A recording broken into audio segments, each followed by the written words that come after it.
All right, hold on. I'm having some issues. Give me 2 seconds. I'm going to be right back.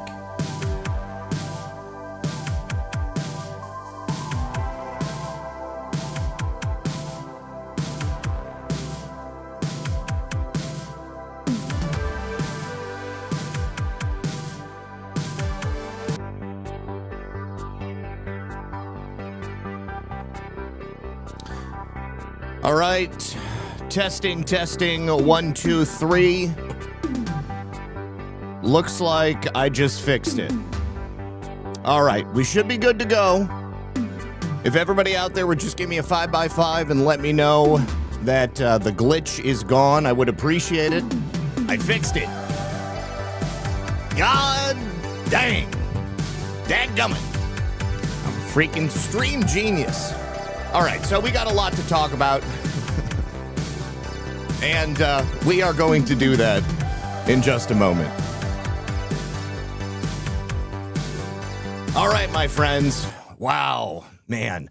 I was literally rushing to make sure that I was here just in time to get started. Lisa's not back from work yet. The dogs, of course, wanted attention as soon as I didn't have time to pay attention to them. And then I get back here literally just in time for my introduction to start, and I see people in the chat saying that the stream is glitching out. Well, thank God we got that sorted. All right, so thank you so much, couple of people over here. First of all, my good friend Matt1776, the one and only of pilled.net. He says, sticker folders are here.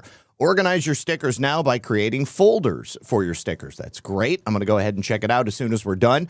Dixie, thank you very much for the can as well. And then also over here on Rumble, Trisha says, I love that thumbnail. Shame on you. And then Trisha also let me know that your opening was glitchy. So we are glad to be here. We've got a lot to talk about. If you did not have an opportunity to join us last night for the live stream presentation of President Trump's State of the Union, that's fine, because today we are going to go over the highlights and quite a few other things.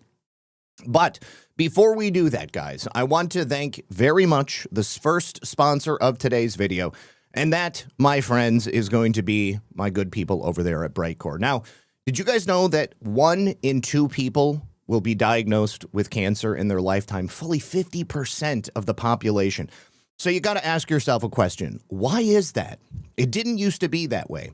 But in today's world, we are constantly exposed to all sorts of things that affect our bodies and our immune system and our health. We've got polluted air.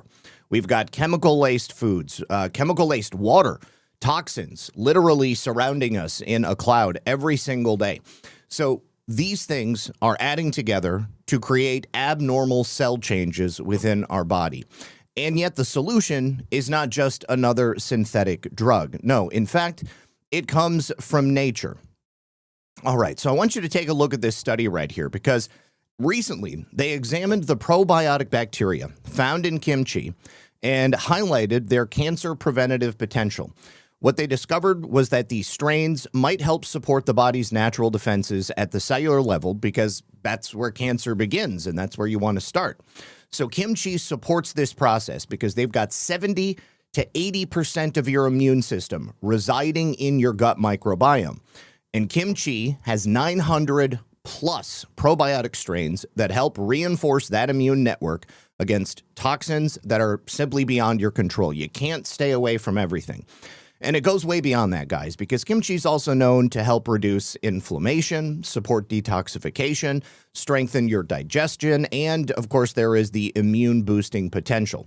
And this is why Brightcore created Kimchi 1 to make the benefits of traditionally fermented kimchi accessible, consistent, and easy to use as part of your everyday regimen. All right, now, right now, you can get 25% off your order of Kimchi 1 when you use the code REDPILL at the link that you're going to see in the description below this video. I've also got the QR code on screen right there for you if you want to just easily go there through your camera.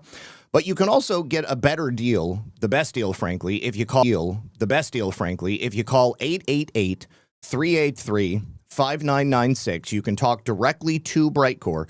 Once again, that number is 888 888-383-5996. Call them. You're going to get the best deal, and they may have some free goodies for you as well. Make sure you call them so you can detox your body, rebuild your gut, and take your health into your own hands starting today. Once again, the link and all of that information is in the description below this video. Thank you so much to Brightcore for sponsoring the program. I really appreciate it. Also, Trisha, I got your message from Lisa, and Kim does not talk to people directly. I mean, she's like literally running the company. And the number that they have for people to call is so that you can speak to the experts that they do have available.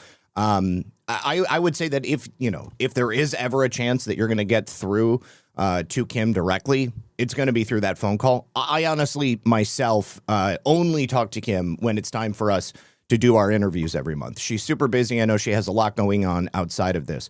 So that would be my best advice. If you want to get in touch with someone, call that number. They have people waiting on the phone right now, ready to take your calls. All right, so let me do a quick refresh here and see if anything broke in the couple of minutes while I was getting the dogs together. Oh, actually, yes. I saw this actually on Twitter, and this is kind of a big deal, not something that I think we want to ignore. But let's take a look. So I saw an announcement from a congressman, and then I actually saw a statement. What the heck? I saw a statement coming from the Cuban government. So it would appear that a boat registered in Florida came from international waters into Cuban waters, according to them. And the Cuban military opened fire on this boat, killing 4 passengers. Now, there were 10 people total that were on the boat, and 6 of them have been wounded. They were taken into custody by the Cuban military. Allegedly, they're currently getting medical attention. We don't know how bad their injuries are. We don't know really much more than that. Let me take the chat off the screen. I meant to do that earlier. But the Cuban embassy in the United States has made this announcement. This U.S.-registered speedboat was shot at. People were killed. The Cuban border guards have taken everybody else into custody. Now, according to the Cuban government, the boat is registered in the United States. So one might assume that these were U.S. citizens that were on the boat, but none of them have been identified yet. In the press release that they put out, they said a Florida-registered speedboat was traveling 1 nautical mile northeast from the El Pino Channel when it was approached by border guards from the Ministry of Interior for violating speed limits. Now, this is where we have nothing to go on other than the sworn testimony of the Cuban Border Patrol. But they said that as they approached this boat, the passengers on the speedboat began to open fire on the Cuban boat. They shot the commander and a number of other Cuban border guards along with the boat itself. So Cuba is saying that in retaliation for this aggression, which the American boat started, they opened fire, they killed the 4 passengers, and they injured the other 6 people on the boat. So here is the actual press release in full. On the morning of February 25th, a violating speedboat was detected within Cuban territorial waters. The vessel registered in Florida, United States, and they even give the number FL7726SH. And actually, I wanted to actually see if we could look that up and get an idea of what this boat looks like. Let me do that real quick. I don't know if Florida boats are like planes where you can just like look up the registration number. But it seems like all of the links to this are just going straight back to this story. Okay, so they approached within 1 nautical mile of the El Pino Channel when a surface unit of the border guard troops of the Ministry of the Interior carrying 5 members approached the vessel for identification. The crew of the violating speedboat opened fire on the Cuban personnel, resulting in the injury of the commander. As a consequence of the confrontation, as of the time of this report, 4 aggressors on the foreign vessel were killed and 6 were injured. The injured individuals were evacuated and received medical assistance. In the face of current challenges, Cuba reaffirms its determination to protect its territorial waters based on the principle that national defense is a fundamental pillar of the Cuban state in safeguarding its sovereignty. Now, here we go. Carlos Jimenez, Representative Carlos Jimenez. This is where I saw this first. He says the dictatorship in #Cuba has just attacked a boat from Florida and murdered those on board. The regime must be relegated to the dustbin of history. Now, what I am most interested to learn is what's the identities of the people that were on this boat. This seems like it could very quickly spiral into an international event. There could quite honestly have been a boat of people, maybe even Cuban dissidents, who wanted to start some type of a military conflict between Cuba and the United States. Maybe considered that perhaps if they were to martyr themselves and instigate some type of a confrontation, it would lead to something like what we're seeing from Representative Jimenez. So I don't know if this is a false flag. Don't know if this is a psyop yet. I don't know if he's related to Jose Jimenez. And this is Jimenez with a G, not with a J, so I don't know. But I feel like we have to get a lot more information before we can make an adequate assertion of what truly took place. So I'm holding judgment back. If this simply was, as the Cuban authorities are presenting it, an American vessel came into Cuban waters, opened fire on the Cuban military, they got exactly what they deserved, okay? I would expect nothing less. If a Cuban boat came into U.S. territorial waters and opened fire on the Coast Guard, I would hope that we would have opened fire on them. So, is it a psyop? Is it a false flag? Is it Cuban dissidents? Is it drug running? Is it weapons trafficking? Is it human smuggling? There are so many different possibilities that could exist here, and we need to get more information before we go popping off at the mouth like Representative Jimenez saying that the Cuban regime must be relegated to the dustbin of history. That is wildly, wildly inappropriate. So we'll find out. Thank you very much to Mayatua for the can. Thank you to Boys Blanc for the cookie. Appreciate you, my friends. All right, so this is where I plan to start. This is another one of those stories that's going to make your blood boil, and of course it comes out of California. I saw this over the weekend, watched about a 20 or 30-minute press conference that was in regards to a prisoner that has just been set free by Gavin Newsom's California. The press conference was put out by Sacramento County Sheriff Jim Cooper. Seems like an honest guy. He was extremely angry because California is setting free a convicted child molester. Glitch McConnell is still in the Senate. I know he is. What do you mean, T.Z. Burton? I don't understand. Anyways, yeah, Mitch McConnell is still in the Senate. All right, so the convicted child molester, and this guy is he's a recidivist, completely unrepentant, a brutal, brutal man, destroyed the lives of a number of children. Absolutely disgusting. His name is David Allen Funston. Now, when the court was sentencing him, they described him as the monster parents fear most. He's just being approved for parole under a program in California called the Controversial Elderly Parole Program. Now, Funston is not like a super old dude, and when you see a picture of him, he looks like he's got a lot of years left. Plenty of time for him to go out and reoffend. He's only 64, so he was convicted in 1999 of kidnapping and molesting a number of young children in Sacramento County in the mid-1990s. So a judge sentenced him and labeled him as a threat to society, gave him 3 consecutive 25 to life terms, plus gave him additional time on top of the 25 to life. I mean, it was for all intents and purposes a life sentence. This guy was never supposed to get out. But under California's elderly parole law, which allows inmates over 50 who have served at least 20 years to be considered for release, Funston, based upon the supreme lack of judgment of this parole board, deemed that he was suitable for parole. Look at him. This guy's barely, he's 15 years older than me. All right. I don't care that he served 20 years of his sentence. This guy never should have seen the light of day again. And if it was up to a lot of people, he shouldn't have seen one day inside. Should have been it. Should have showed up and they should have dispatched him.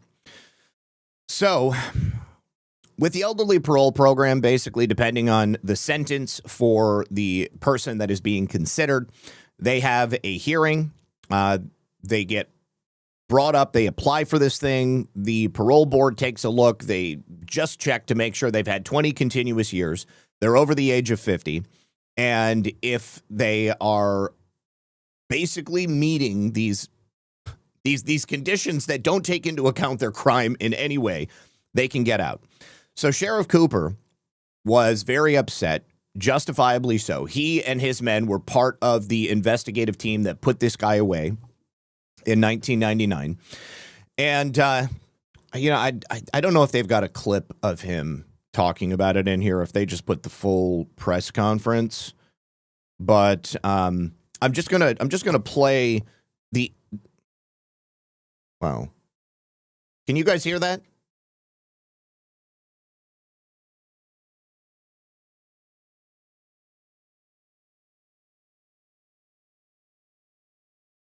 I got a phone call from you.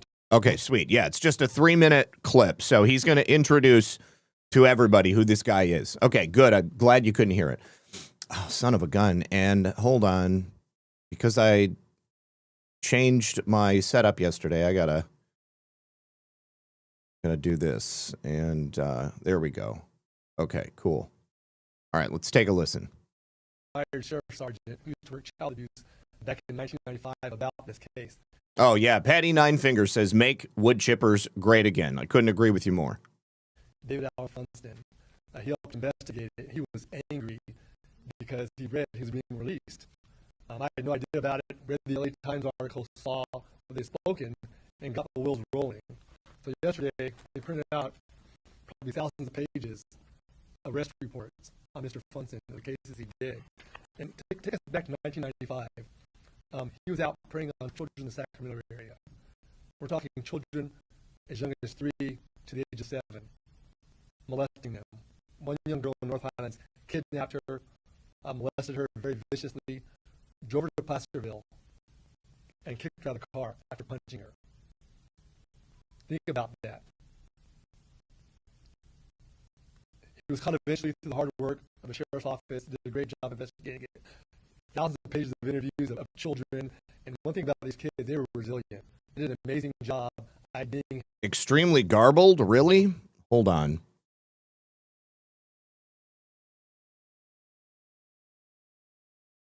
Okay, how about now? And back then, as a parent or anyone around kids, hey, don't fire Sheriff Sergeant who used to work child abuse back in 1995 about this case. Okay, so I just reset it, guys. I'm waiting to see if there's a 5x5.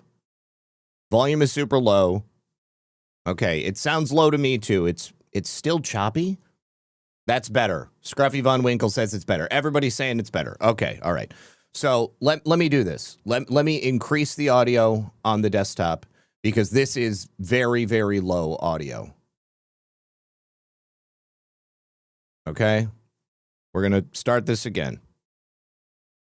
I got a phone call from retired. Now there's an echo. Now there's a... Oh, man. You know what happened is I had to update. Okay. I had to update my software for my audio routing. And I just tried something else. Tell me if this is better. No, now I can't hear it at all. Now there's no audio. So I need to have that. Why is it not working properly? Phone call from retired Sheriff Sergeant who used to work child abuse back in 1995 about this case, David Allen Funston. He helped investigate it. He was angry because he read he was being released. I had no idea about it, read the LA Times article, saw what they spoken, and got the wheels rolling. So yesterday, they printed out reverb. Okay. What the hell is the problem?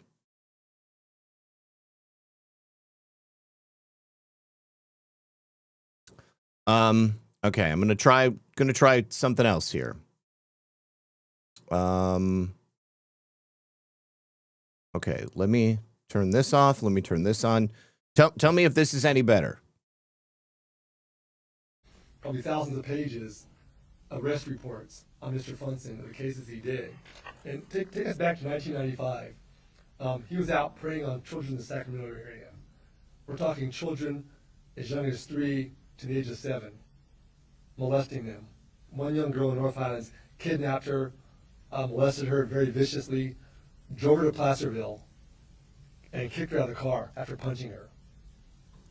Okay, so this is better. This is better. I'm seeing people saying better. Oh, now Lisa says it's not any better. God darn it. Think about that. I just changed something else.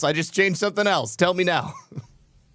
He was caught eventually through the hard work of the sheriff's office, did a great job investigating it. Thousands of pages of interviews of children.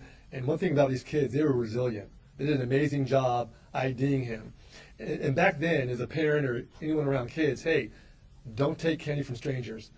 Don't follow anyone. Don't get in someone's car. This is what he did. Lured them with candy, Barbie dolls, toys, and abused these kids horrifically. Horrifically. He was given 3 consecutive terms, 20-year terms.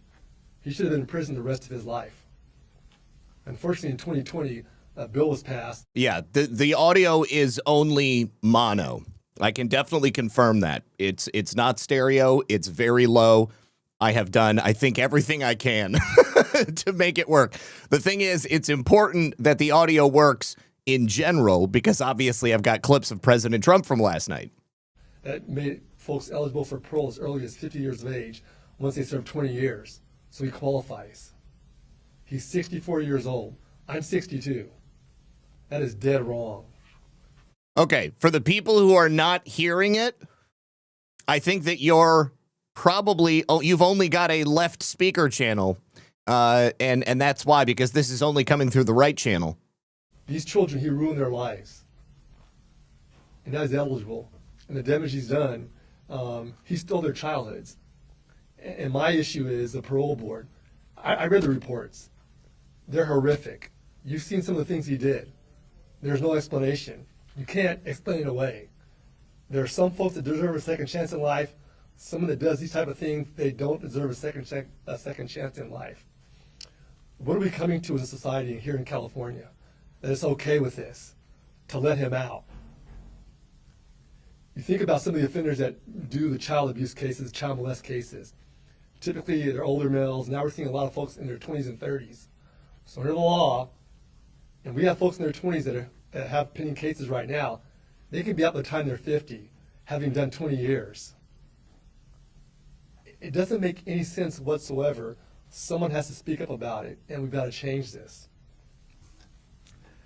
So he lured these kids,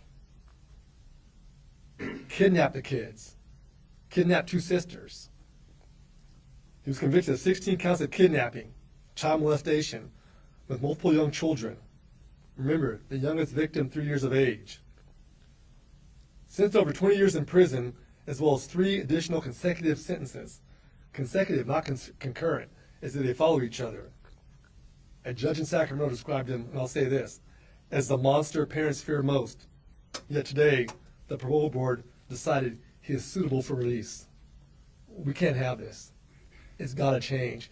And in California, it's battle after battle when it comes to our children. A few years ago, we're fighting human trafficking of a child. That wasn't a violent felony. Had to fight to get it passed. They got it passed. Now we're dealing with mental health aversion. You can kill your 1-year-old infant and get your record expunged and go work with other kids. What the hell is going on in California? 100. It makes absolutely no sense. Unless, of course, these are people who want to allow pedophiles the opportunity to go out and reoffend. You know, the people who support pedophilia, they argue that, pedophilia is not a crime, it's a mental disorder. Well, technically it's both, because only a sick, perverted, and disturbed individual wants to go out into the world and steal the innocence of a child. And in doing so, you are committing a crime. You are committing one of the most heinous crimes that you can possibly commit. When you steal the innocence of a child, that has long-lasting ramifications that reverberate throughout the entirety of their life. It can reverberate into the lives of other people. And now this guy is going to get out, and I guarantee you he's going to reoffend. And when he reoffends, that parole board is going to be directly responsible for this. And the California state legislature, whomever voted for this insanity, they're going to be directly responsible for it. God forbid their children ever come across this man. God forbid any child ever comes across this man. I think that the best thing we can hope for is that somebody takes care of it before he has an opportunity. And I hope to God, I pray with everything in my heart that something stops him actually being released. Because these people do not get better in prison. They don't suddenly stop having these compulsions. We've seen it time and time again. People like him are released back out into society, and the first thing they do is try to figure out how they can victimize a child again. It's not okay. It's not something that we should ever be seeing. At least the Sacramento police are going to be paying attention to it. All right. Now, this is pretty big news also coming out of California. The FBI earlier today raided and searched the home of searched the home and office of the Los Angeles Unified School District Superintendent, man by the name of Alberto Carvalho. So federal agents searched the home of LA Unified School District Superintendent Alberto Carvalho, and these searches were conducted at his home in San Pedro, his office at LAUSD in downtown LA, and then another location in Miami that's also tied to the investigation. Law enforcement have come out and commented on this. Carvalho is the chief employee of LAUSD, and he's also been leading one of the nation's largest school systems since 2022. Spoiler alert, things have not gotten any better for the kids there. So we don't exactly know yet why the authorities were searching his home, but we do know he's a progressive. We do know that he's voiced his opposition to immigration enforcement in the past. Recently, he was talking about not allowing ICE access. No, as far as I know, he's an American citizen. Not allowing access for ICE onto school property. In July, he publicly slammed ICE agents for allegedly urinating on the grounds of a Pkwy school as a new level of despicable insult. I don't even know that that happened, but he came out and said it. He said this at a news conference also in September of last year. She said, students and families should be protected from immoral, unethical, and illegal actions. I agree. And you know what else I've learned recently? There is apparently an epidemic of children in the California public school system who are being victimized and sexually abused by their teachers and employees at the schools. A staggering number of children have to deal with this if they are students in the California public school system. You know what else is illegal? When people come to the United States of America and live here without going through the legal and approved immigration process. And when people who are not citizens of the United States put their not citizen children into public schools, which are ostensibly for children of citizens of the United States and citizens themselves, they take precious resources that otherwise would be directed to help those American children learn. He said, despite the injustice, despite the fear, despite the pressure, despite the unbearable lack of humanity, our kids are soaring. I don't know that I'd say soaring, Carvalho, but for the second year in a row, these students have provided best-in-class achievement across all grade levels. I'd like to know what the standard is that they're using to measure that, because I just don't believe it. Everything I've seen indicates that children, especially in California public schools, they are further behind than children in a lot of other states. Carvalho came to the United States. Oh, my God, he isn't illegal. He came to the U.S. as an undocumented illegal alien himself, and he's been passionate about protecting students from ICE agents' visits to city schools. God, I hope they arrested him. I hope that this is more than just some stupid investigation into something that doesn't matter. I hope that they get him and take him out of the LAUSD. He's probably had something to do with the recent protests that LA students have been involved in. You've had teens walking out of school, burning flags, vandalizing buildings. You even had a kid, swing a pipe at officers earlier this month. School officials have said students are dealing and engaging with issues in the news and community. You know, the only thing they should be dealing and engaging with is the business of learning, the business of an education. But it seems like that's the one thing you don't get. All you get in places like LAUSD is an indoctrination. So the superintendent's message is consistent. A public information officer for LAUSD said, "We care deeply about our students, and we recognize that many young people are dealing and engaging with issues that they see in the community and on the news. Students have the right to express themselves peacefully. At the same time, the district must uphold its responsibility to maintain a safe, supervised learning environment during the school day. It's the only thing they have a responsibility for, and that's exactly what they need to be doing." LA cops have taken a more disciplinarian stance on the school walkouts. I would imagine that seems like what they should do. School attendance is mandatory in the city of Los Angeles. There are legal consequences for parents and students if they don't go to school. It's unlawful for any minors under 18 to be in public places, on the streets, or at amusement spots during school hours. I also understand that he was a former longtime superintendent for Miami-Dade down here in Florida before coming to LA. So I would imagine that is why we have the investigation going on in Miami as well. Here, we do have some footage of his home being raided. This appears to be from a news helicopter. Let's see what we can figure out. According to authorities, now from the air, we have not seen any. God, why is it so quiet? Huh, hold on. I have an idea.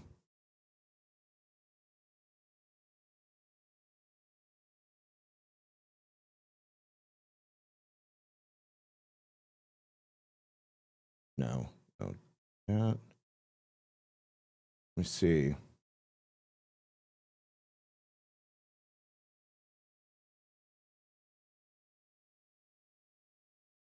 I can't make it any louder. Huh.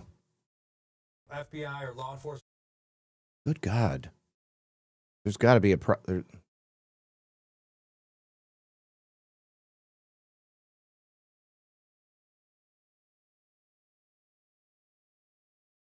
agents entering the home, but we do have a crew on the ground as well, and they tell us that they did see law enforcement, in fact, enter the home, and we'll be working to see what they may have found inside that home. Hold on. Let me try one more thing.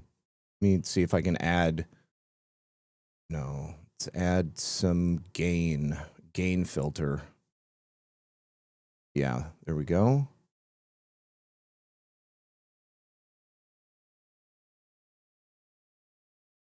As this story continues to develop. Carvalho has been the chief of the nation's second largest school district since February of 2022, unanimously reappointed by the school board last year. Yeah, alarming breaking news coming to our crews this morning, hearing that there are now search warrants being served there at LAUSD, the superintendent's home there in San Pedro. Again, as Adrian has been mentioning, these are sealed search warrants. So what this investigation is about or related to, we do not know exactly what federal agents could be seeking here. In the breaking news this morning, search warrants being served at. All right, so whatever it's going to be, I look forward to seeing it. Let me do a quick search and see if anything has broken since I first heard about this morning. Okay, so here's some more FBI footage of his home being raided. Apparently, they were seen leaving with boxes of papers. Breaking today, federal agents raiding the Los Angeles Unified School District headquarters and the home of Superintendent Alberto Carvalho. The FBI confirming that it executed search warrants, but withholding any further detail. The superintendent has recently made headlines for fighting with federal officials over immigration enforcement efforts in his district. Sandra? Okay, John, thank you. The Breaking today, federal. Okay, I saw somebody say it sounds like it's coming through the speakers and then going into my microphone, but it's definitely not. It's only going through the soundboard. So, all right. So, yeah, I guess nothing in these boxes, but I had heard that they were taking quite a bit of stuff out. Yeah, the only thing that I've been able to find is former clips of him. But, I mean, for the FBI to raid his home, his office, and his former place of employment, I mean, that does seem like a big deal. So, oh, and it looks like just a couple of weeks ago, Gavin Newsom was lauding the job that he was doing. Let's take a listen to Gavin. We've seen improved academic achievement in every subject area, at every grade level, in every student group, with greater gains of test scores for Black and Latino kids. That happened, and that's happening in California's public educational system. And it's a point of pride. It's a point of pride that those gains are particularly pronounced in Los Angeles, the nation's second largest school district. Ginger seems to think it's from stealing money, embezzlement. That wouldn't surprise me. I just want to say this to the teachers, the classified employees, and to the parents of LA Unified School kids. You should be very proud of your project, progress you're making, particularly proud of your leader who's here, the Superintendent of Public Education, Alberto Cavallo, who's here with us today, who's just been doing a remarkable job. Alberto, I appreciate you coming all the way up from Los Angeles. Why do I not believe Zak's find his clips? Yeah, no, it's not me. It's the audio on these clips. That's the problem. I of course, everything is mastered and then squished down to go on Twitter, so I really don't have any control over it once it's been posted. No, nobody believes anything Gavin Newsom says. Gavin Newsom is a career narcissist. He's a sociopath. His entire existence is built around the coalescence of power.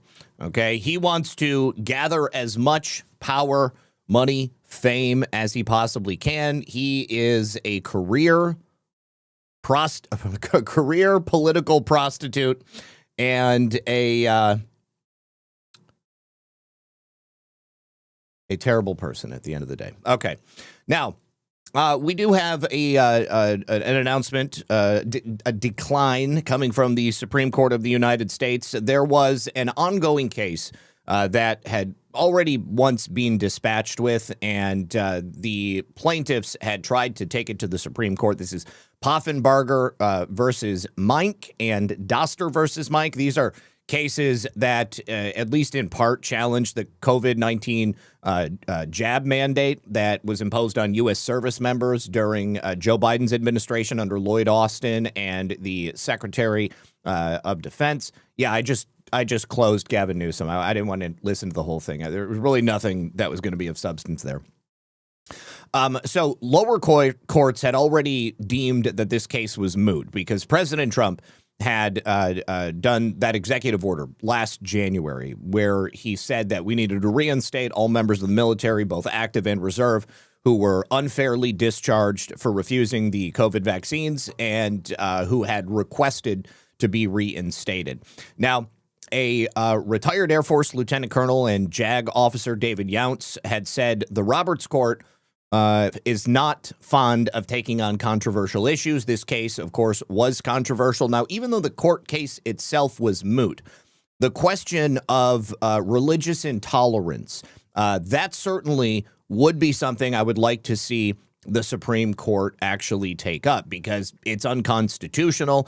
And regardless of the fact that President Trump signed that executive order, there is a legal question that needs to be answered here so that we can ensure something like this doesn't happen again in the future. He said, regardless of the legal wranglings and the technicalities of all this, the unfortunate part is legally the violations of the Religious Freedom Restoration Act and the harms that were done to so many military members that won't come out in the Supreme Court.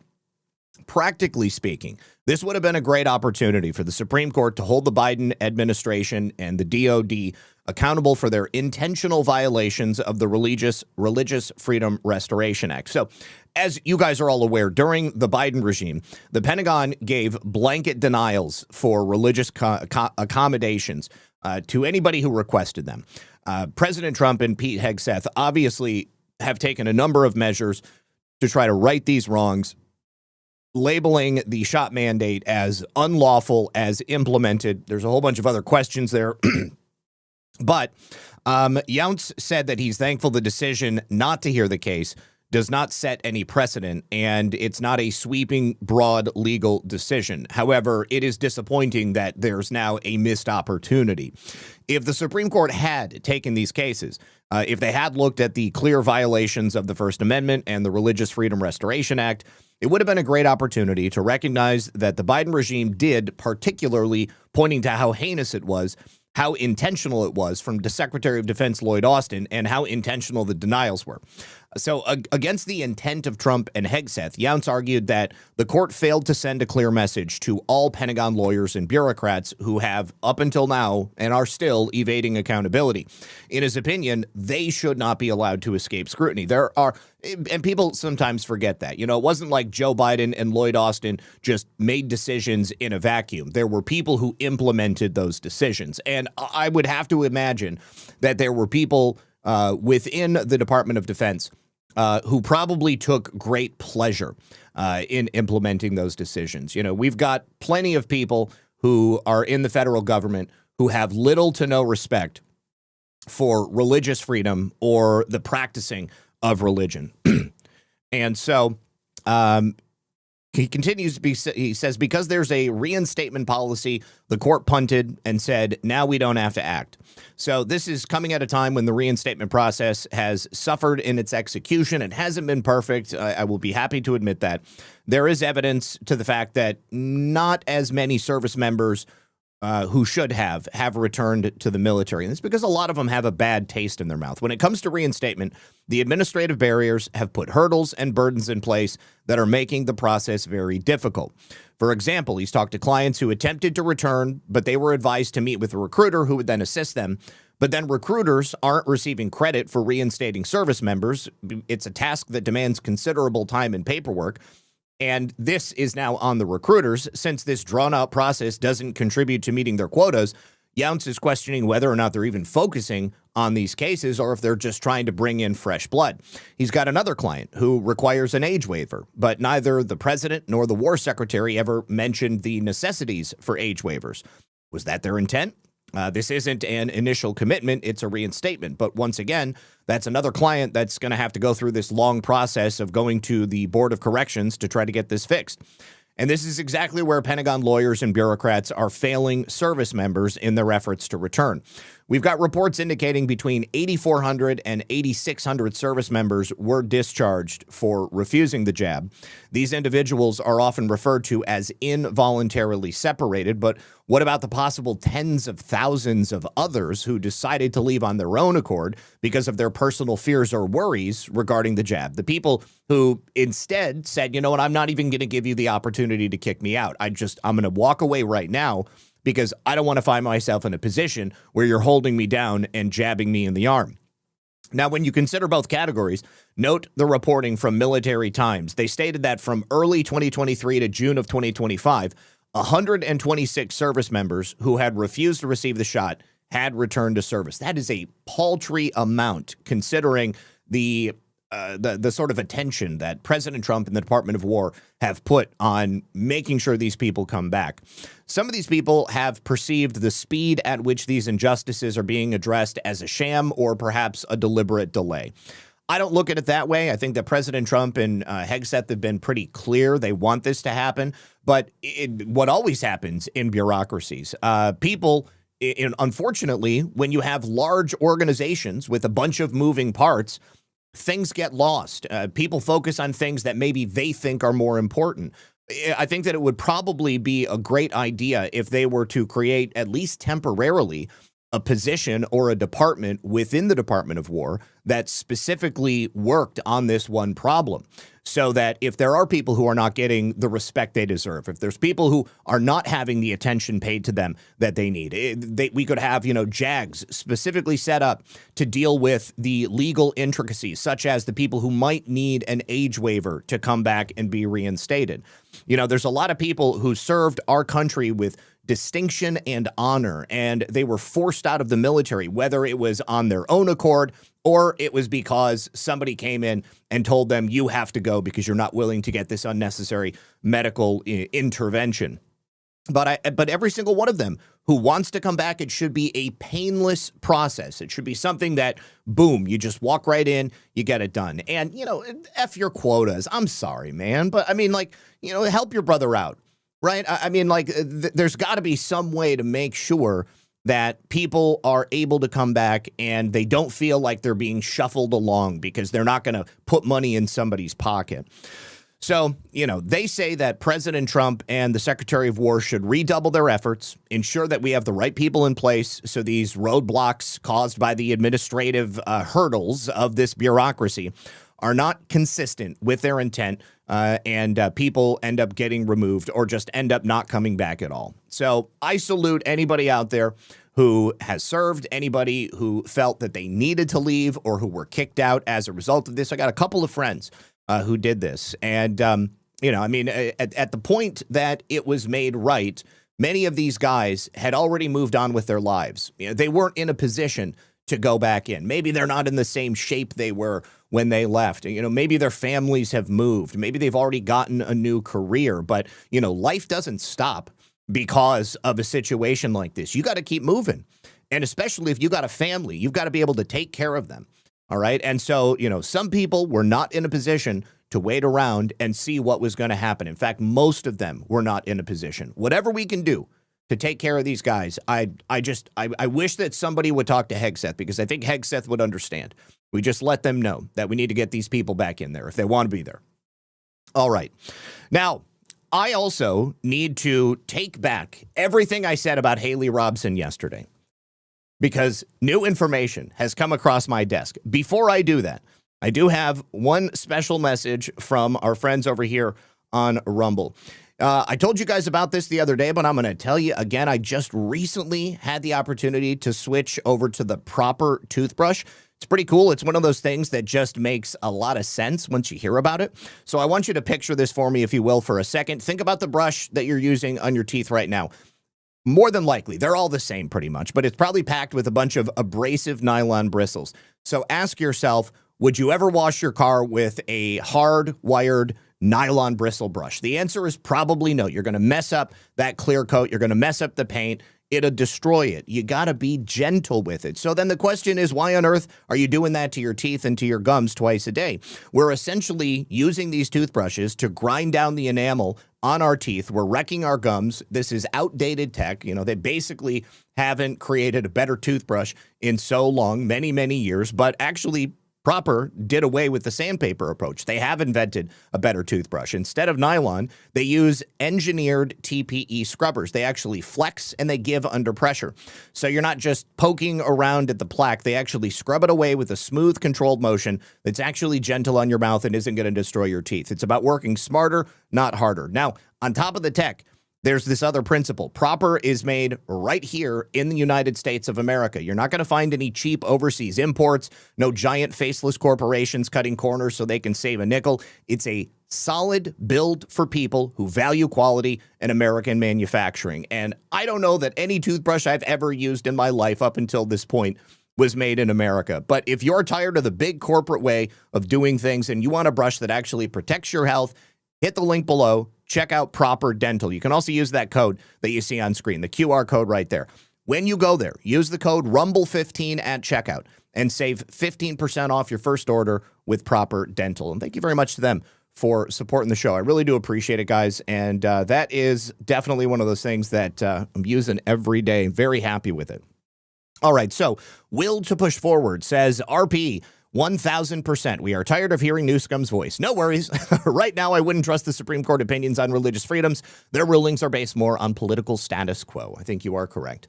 Northern Pike says 2015 NPC Kentucky Bodybuilder Championships. Slover maintained fitness through his military career. He served 30 years, 160th Special Operations Aviation Regiment, SOAR. Go get some of that demon crats. And then Patty Nine Fingers again says, make wood chippers great again. Appreciate you there. Okay, now, Haley Robson, okay? She has publicly stated that she was 16 years old when she was inducted into the Epstein network, when she was abused, when she became a victim of Jeffrey Epstein. She's the woman that Ro Khanna took to the State of the Union last night. They actually put like a little video out together. But guess what? When you take a look at Haley Robson's statements publicly about her experience in the Epstein network, those experiences and her story has evolved. They have changed significantly. And she has admitted that she went out and found no fewer than 20, probably more, 20 underage girls to come in and to become part of Epstein's network. She got paid for every girl that she brought in. It turns out that the FBI determined that she was actually 20 years old. So remember what I said yesterday. If an adult woman came into Jeffrey Epstein's network and procured underage girls, that woman is not a victim. That woman is a perpetrator. She is a child trafficker, just like Jeffrey Epstein. Okay, so I got no sympathy, absolutely no sympathy for her. So she has already stated she voluntarily brought girls into Epstein. She got paid money for it. She recently went on that left-wing rag Midas touch a couple of weeks ago, and she claimed that she trafficked her own friends to Jeffrey Epstein. But she said that he did it not for the money, but because he threatened to sexually assault her if she didn't bring girls. If you'll remember, she also said previously that when she was giving Jeffrey Epstein a massage, he tried to make a move on her, and she was like, no, I'm not going there. And he was like, okay, well, guess what? I'll just pay you $200 for every child that you bring me. And she said, you know, that I can do. That I can do. So where do we find that she's actually 20 years old at the time that she started working for Jeffrey? It's in the original police reports. It's right there. She probably says it's someplace on that tape that we listened to a portion of yesterday. But hold on, take a look. This is starting with, this is her story in 2021. We actually listened to it yesterday, but let's take a listen. Remember, she's all messed up about it because she admits that she brought children in to pimp them out to Jeffrey Epstein, and she's never going to get over the shame and the psychological impact. Now, that was something I could buy when she was 16 years old, but she was 20. Brought the people that I hung out with. Did you think you were helping them? Yeah. When I was 16, I felt like, hey, like, do you guys want to make money? On the way to his house, I was rude. Yes, Alias, I have long since looked into those women. They were all co-conspirators. All of them were co-conspirators. Some of them, like Nadia Marcinko, she was definitely trafficked to Epstein when she was a child. But long after she became an adult, she remained in Jeffrey Epstein's care.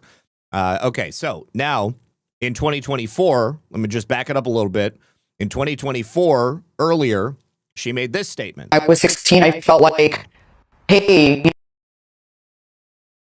Okay, anybody who is watching the Haley Robson segment, is the audio super bad again? Can somebody confirm that for me? I just saw somebody say it on Rumble, and I don't know if they're talking about it earlier in the show or right here.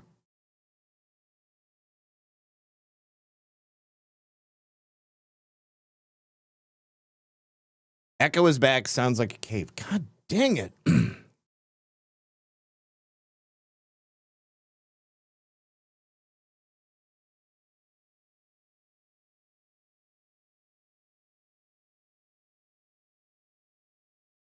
I brought the people. Oh. I think I see what's going on now. Okay, hold on. I'm going to try it again. That I hung out with. Did you think you were helping them? yeah, when I was 16, I felt like, hey, you know, I made money. Like, do you guys want to make money? On the way to his house, I was groomed and told, you know, lie about your age, don't tell him you're young. So I had to make up lies about my age. When I was in college, Epstein told me to bring my friends and he would give me $200. At that point, I agreed. At that point, he just said, hey, listen, you know, like, you don't want to do this, then just bring me your friends and I will pay you for, you know, every friend that you bring to me, you will get compensated for. I can't even understand the mercy he showed me because he's just such a psychopath and a narcissist. But I was, now looking back on it in hindsight, I'm so thankful that that's where it ended and that, you know, I wasn't raped. For 2 years, I brought girls for him. I think it totaled 8 to 10 women or girls. Did he pay you for? Okay, so you can see how her story is evolving. I'll tell you why he took pity on her, because she wasn't a child, that she was too old for him. She started out saying it was 20 or more. Now she's back down to like 8 or 10. She's minimizing her crimes. The recruits, and if so, do you remember how much? Jeffrey paid me $200 cash every time. He was looking for a massage for $200. And when I entered the side, you know, kitchen door and went upstairs, his assistant brought me upstairs. It was not a massage. It turned into an hour of me being sexually abused by Jeffrey. He just looked up at. That's a different story. That's not what happened the first time. She said that she was told ahead of time that she would be in her bra and panties, and it started off as a massage. And then at some point, Jeffrey Epstein attempted to make a move on her, and she declined. And that's when he told her, well, you know, I don't need you then.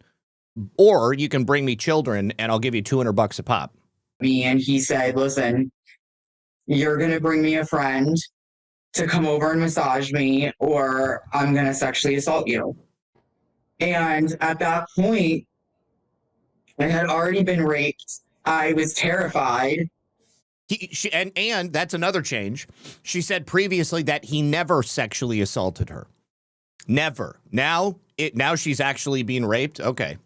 I had no idea what was going on at that point. I just wanted to get out. So I made a decision based off survival mode and agreed to bring a friend. So she needed to get out of there to survive. And she decided to keep coming back and bringing new girls for $200 a pop. Okay. She is completely disqualified, in my book, as a sympathetic individual. Disgusting. Totally disgusting. All right. Now we're going to talk about the State of the Union from last night. President Trump, in my opinion, delivered one of the best without a prostate. Well, you can, new case, as they said, you can still get an erection without a prostate. All you got to do is take some Viagra or Cialis or whatever they use. President Trump delivered one of the best speeches of his entire political career last night. Why is that? Because he spoke directly to the American people, but he also spoke directly to Congress, and he laid their failures at their feet. He set traps for the Democrats who did come, and they fell into them spectacularly. They exposed themselves for not caring about Americans, for not caring about our safety, for not caring about our health care. They did, however, stand up when he said that they need to get off their ass and pass a law to make it illegal for Congress people to use inside information to play the stock market. Nancy Pelosi didn't stand up, but Elizabeth Warren actually did. So when President Trump was coming in, I'm always looking to see who he actually spends time with.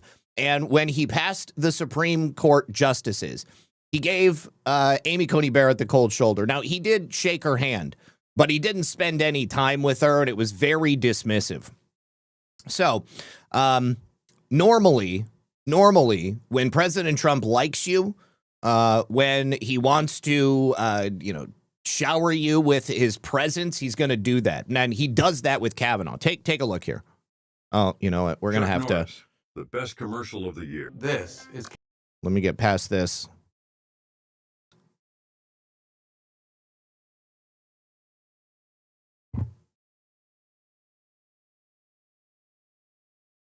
Okay, turn the audio back on. Okay, now also, what's his name? John Roberts did not look happy during the speech last night. Also, he railed on them for their IEPA decision, and Roberts seemed to be nervous. Job to try to turn that dynamic around. They're shaking the hands of the U.S. Supreme Court, which is a moment. Let's listen.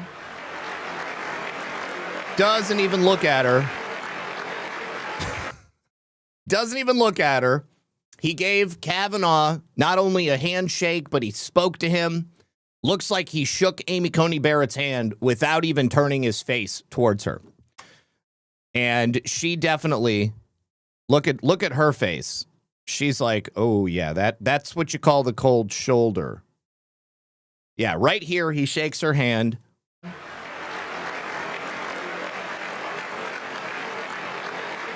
And she's like, oh man, you don't want to be on Trump's bad side. Not right now.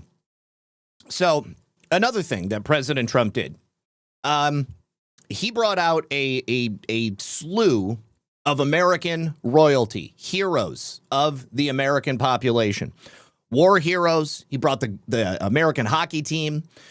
He had Irina Zarutska's mother. He had a family whose mother had been killed by an illegal alien driving on the roads when they shouldn't have been. He had a little girl who had been nearly mortally wounded by an illegal alien. The Democrats brought Kilmar Abrego Garcia, the Maryland man, a wife beater, a human trafficker, and a child molester, and an MS-13 member. And they also had a couple of other illegal aliens in the crowd as well. Now, people were saying that the women's hockey team didn't show up, but they're actually scheduled to go to the White House. They had something else scheduled. They couldn't avoid it. But the men's hockey team was there. And President Trump also gave special accolades to the goalie. And Secretary Hegseth gave him the old Secretary of Defense sign that used to be outside of his office. It was hilarious. He also had a Coast Guard member, a guy by the name of Scott Ruskin. He gave him the Legion of Merit for extraordinary heroism. This guy rescued 160 flood victims in the Texas flood. Here's the goalie, Connor Hellebuyck. Gave him the Presidential Medal of Freedom. Here is that little girl, Dahlia Coleman. She was nearly killed in a car accident that was caused by an illegal alien driving a semi-truck. As a result of Dahlia's story, Congress has also put forth a bill today to fully ban and make it illegal for illegal aliens to drive on roads here in the United States. It's insane that we even have to quantify that. It should be happening already. Irina Zarutska's mother, that was probably one of the most heart-wrenching moments. She was already sobbing in the crowd. And when President Trump spoke about Irina's murder, and then she stood up, virtually the entirety of the hall stood up, and they were very supportive of it, but the Democrats didn't stand up. They didn't stand up. There was a 100-year-old former Navy fighter pilot who got into a jet fight with Russian pilots during the Korean War. He shot down 4 Soviet jets, and he is now the oldest recipient of the Medal of Honor. Also, the pilot of the mission to get Maduro.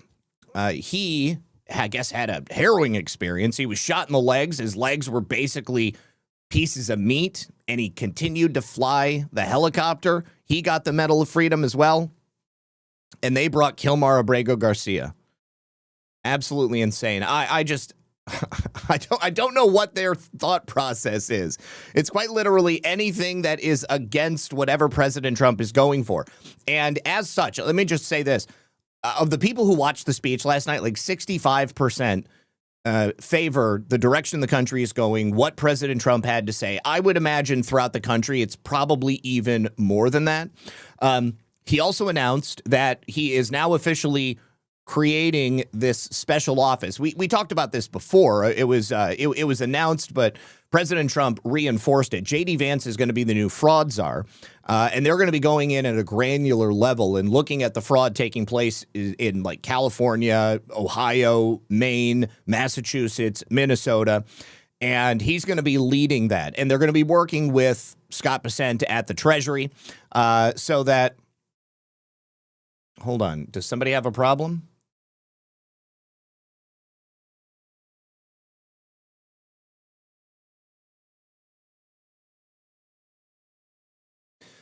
Okay, Tony. Well, you know, every other day that I do this show, I don't have any problems. Today, it's unique because I had to update my software for my soundboard. And, of course, this is the first time I'm live since I've updated the sound that I am going out there and testing it. So I appreciate your patience, Tony. And also, of course, nobody is bothered by technical problems more than I am.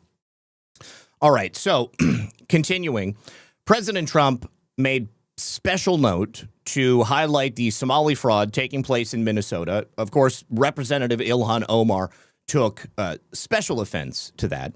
But of course, as we know, it's also not just Minnesota. You've got Somali populations in a number of other states, and it seems to be wherever these Somali populations are, you have the exact same type of fraud. He said, this is the kind of corruption that shreds the fabric of our nation, and we're working on it like you wouldn't believe. So tonight, although it started 4 months ago, I am officially announcing the war on fraud to be led by our great Vice President, J.D. Vance. And he said that the Somali pirates who ransacked Minnesota are the ones he's going to be looking at first. He'll get it done. He'll find enough of that fraud. We will actually have a balanced budget overnight. It'll go very quickly. That's the kind of money you're talking about. We're going to balance our budget. Now, I saw figures today that suggested that they have already identified close to $1 trillion or more of fraud that is taking place every single year. And if they can cut out $1 trillion in expenditures that are solely devoted to fraud immediately, then that will have a measurable impact on our budget and being able to balance it. So we highlighted also the massive corruption that we talked about, members of Congress, stocks and insider trading, and specifically called out Nancy Pelosi. We'll look at that in just a moment. But he looked right at Ilhan Omar and mentioned the Somali aliens in Minnesota that are stealing American taxpayer dollars.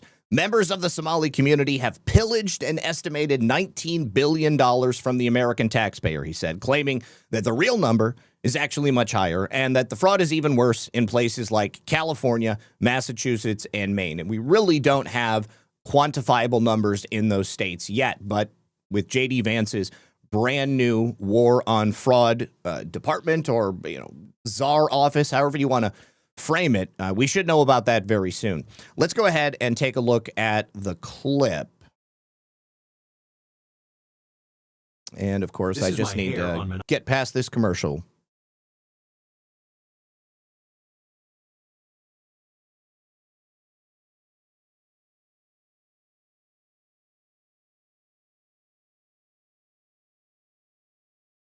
All right. Another thing that I really appreciated is that every time President Trump made mention of a specific new policy direction that he wanted to go, he made a number of direct asks to Congress, which included not only passing the SAVE Act, but passing this Insider Trading Act. They would highlight it on the screen from the White House tech room, wherever they were at. But here we go. We begin with this. But when it comes to the corruption that is plundering, it's plundering America. There's been no more stunning example than Minnesota, where members of the Somali community have pillaged an estimated $19 billion from the American taxpayer. Oh, we have all the information. And in actuality, the number is much higher than that. And California, Massachusetts, Maine, and many other states are even worse. This is the kind of corruption that shreds the fabric of a nation, and we are working on it like you wouldn't believe. So tonight, although started 4 months ago, I am officially announcing the war on fraud to be led by our great Vice President J.D. Vance.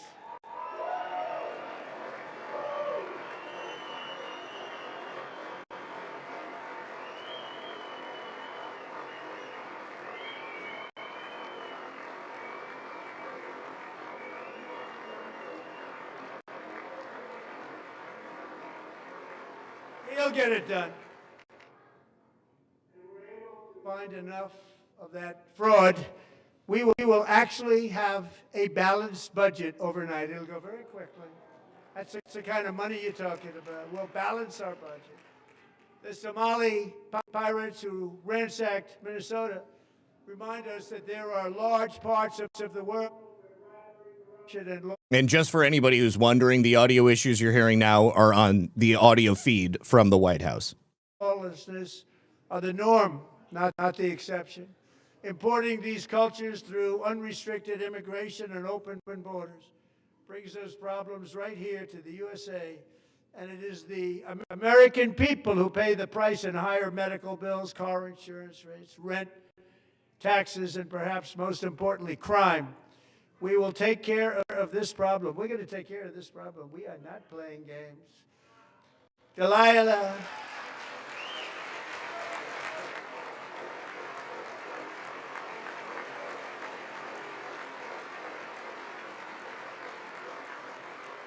Poor Delilah, young child who never should have been in a position to be damaged and injured in the way that she was.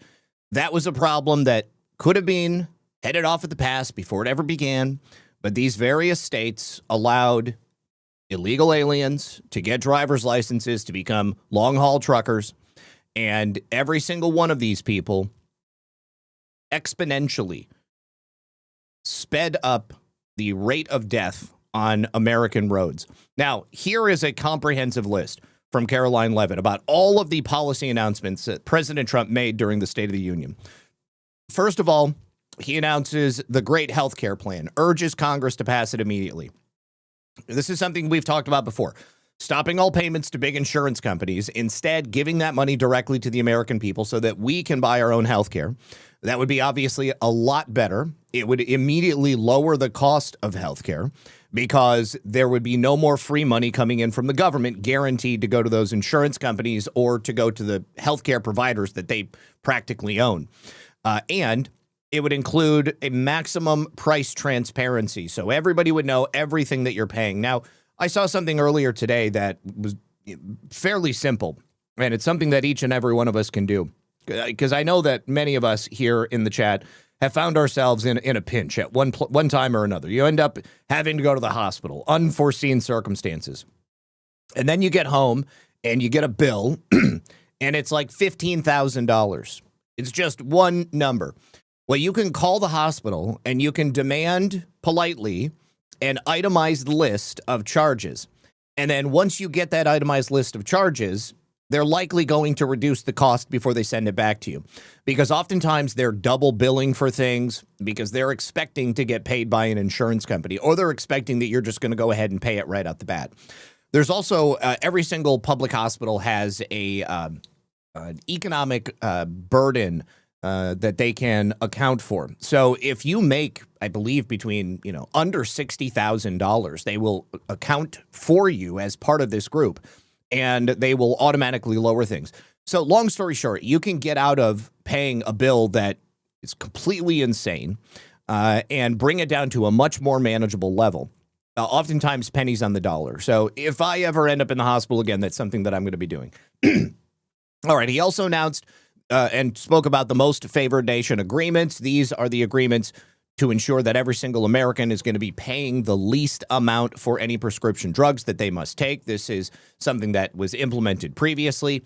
Also announced the Ratepayer Protection Pledge, which will have major companies like the AI companies and tech companies provide for their own power needs. This is something that I had heard President Trump was planning to do a couple of months ago. I told you about it then because I know that there's a number of you out there in the chat who have seen your electrical bills jump precipitously as a result of the installation of an AI data center somewhere near you. What these municipalities have been doing has been giving tax abatements to these companies. They've been allowing the increase in power usage and the cost of that to be passed on to the residents of these areas. They're not getting anything out of these AI data centers. Most people don't care about making funny cat videos with AI or making AI-generated images. I mean, there's a very small group of the population, like less than 1% of the population that is like paying for the service to do that.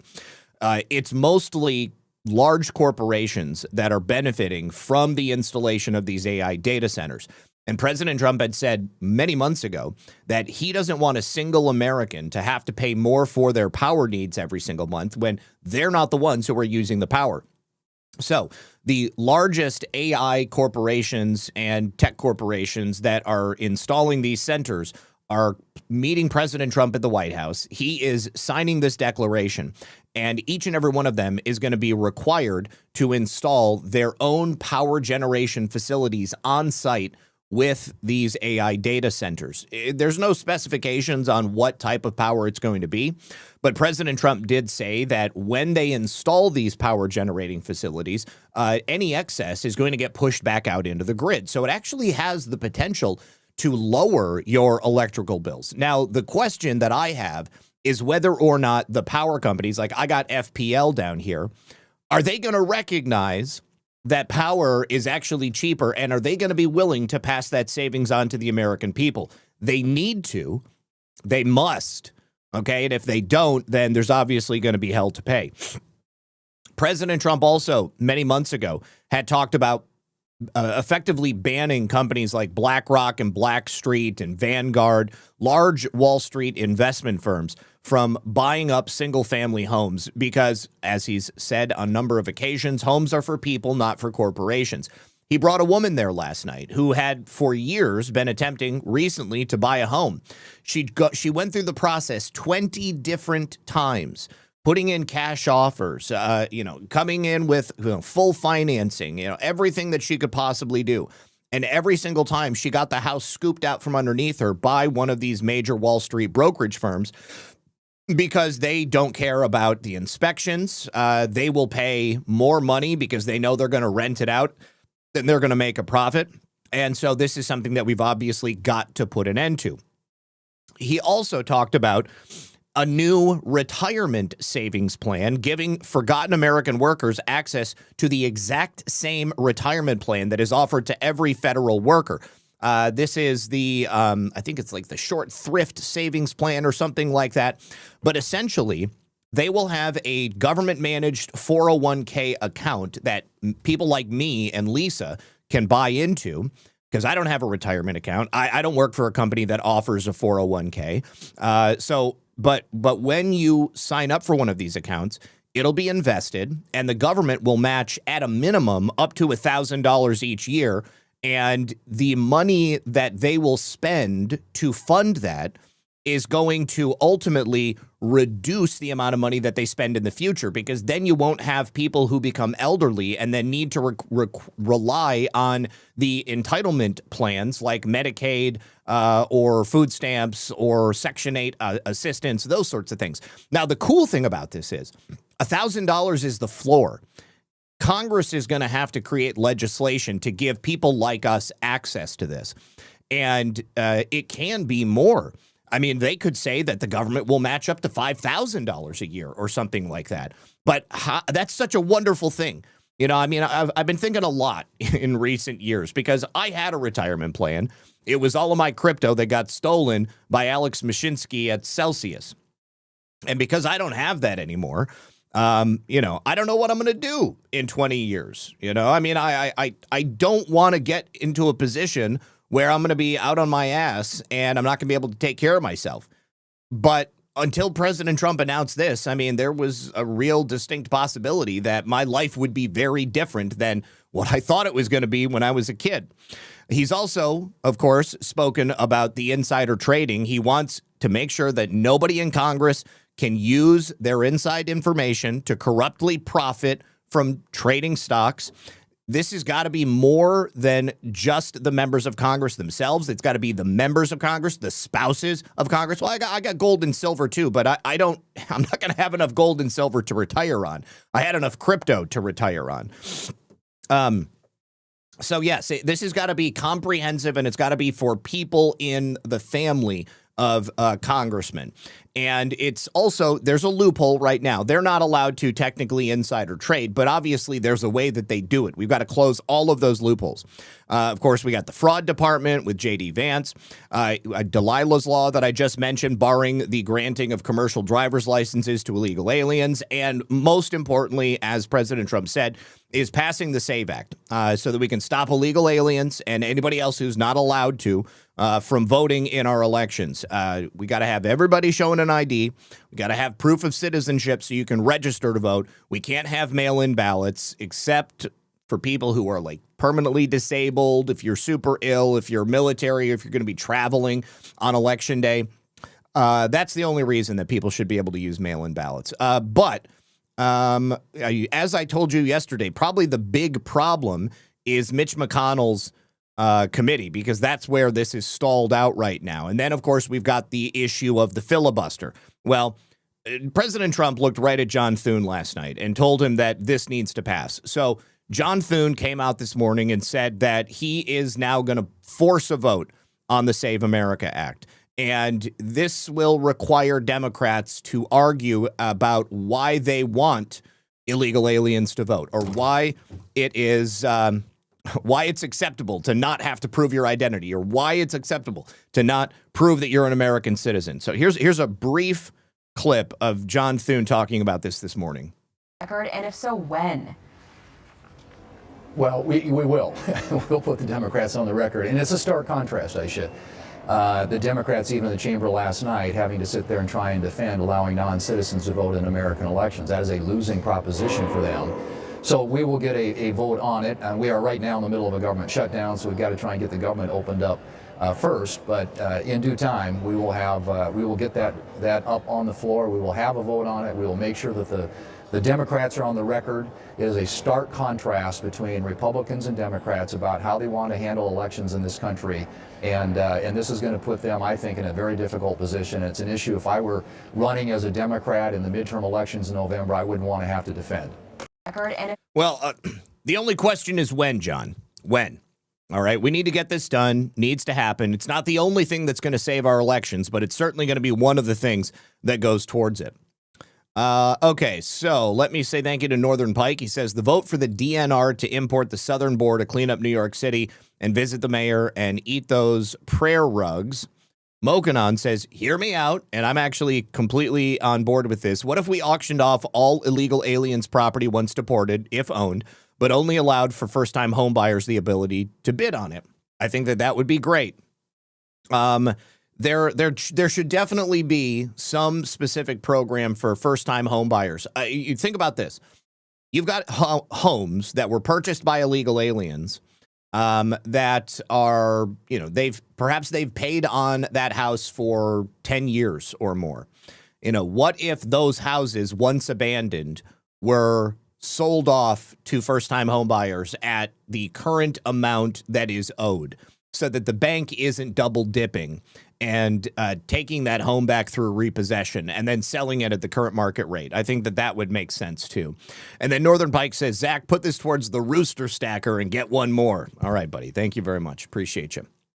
All right. Now, continuing here, this is President Trump making the commentary about Somali pirates. Let's hear this. This is when he was talking to Ilhan Omar.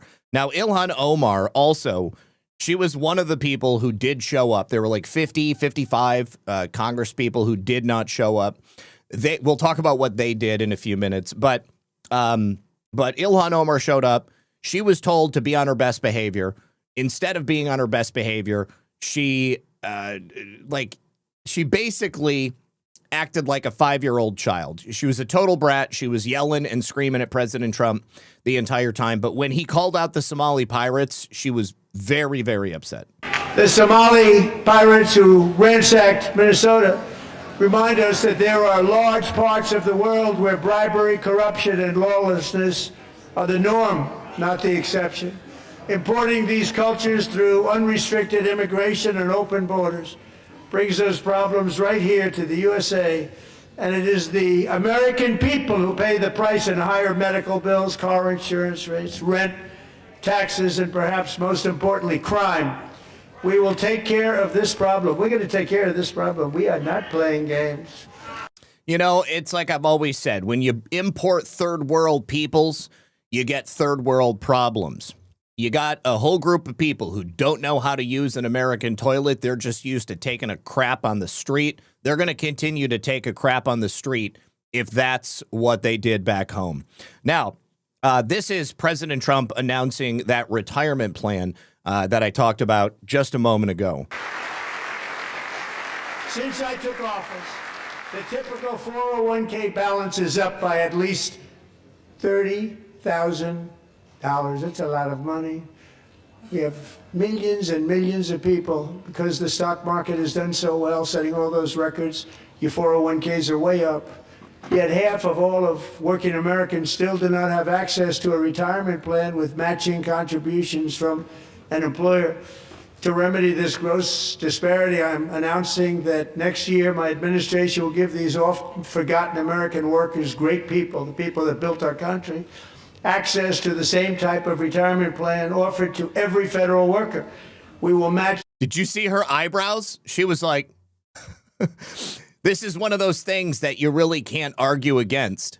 Your contribution with up to $1,000 each year, as we ensure that all Americans can profit from a rising stock market. Let's also ensure that members of Congress cannot corruptly profit from using insider information. Elizabeth Warren stood up for this. There she is right there.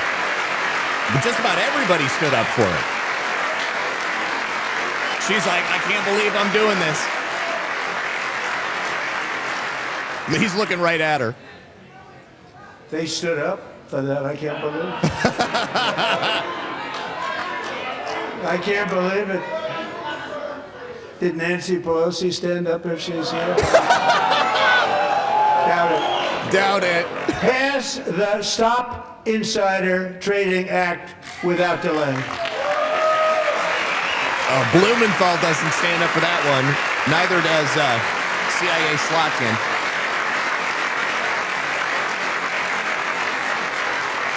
I wasn't sure if anybody even on this side was going to applaud for that. I'm very impressed. Thank you. Oh my God, he did so good last night. It was such a joy to watch. All right, so Nancy Pelosi obviously is always getting called out, but she's not the only one. There are quite a few others, including Republicans, like Eye Patch McCain, Dan, I always forget his name. Dan with the one eye Dan. I can't remember. Somebody in the chat is going to remind me of his name. But anyways, when Nancy Pelosi got called out, she did not clap. She did not stand. And she starts chomping at her dentures because she's so nervous. Now 5% then they're paid. And everything we send over to Crenshaw, thank you. Ukraine is sent through NATO, and they pay us in full. They pay us totally in full. Every branch of our armed forces is setting records for recruitment. This is so exciting. And every service member recently. All right, so right there you can see she's chomping at her dentures when he starts talking about Ukraine. There's definitely a pinch point when it comes to that.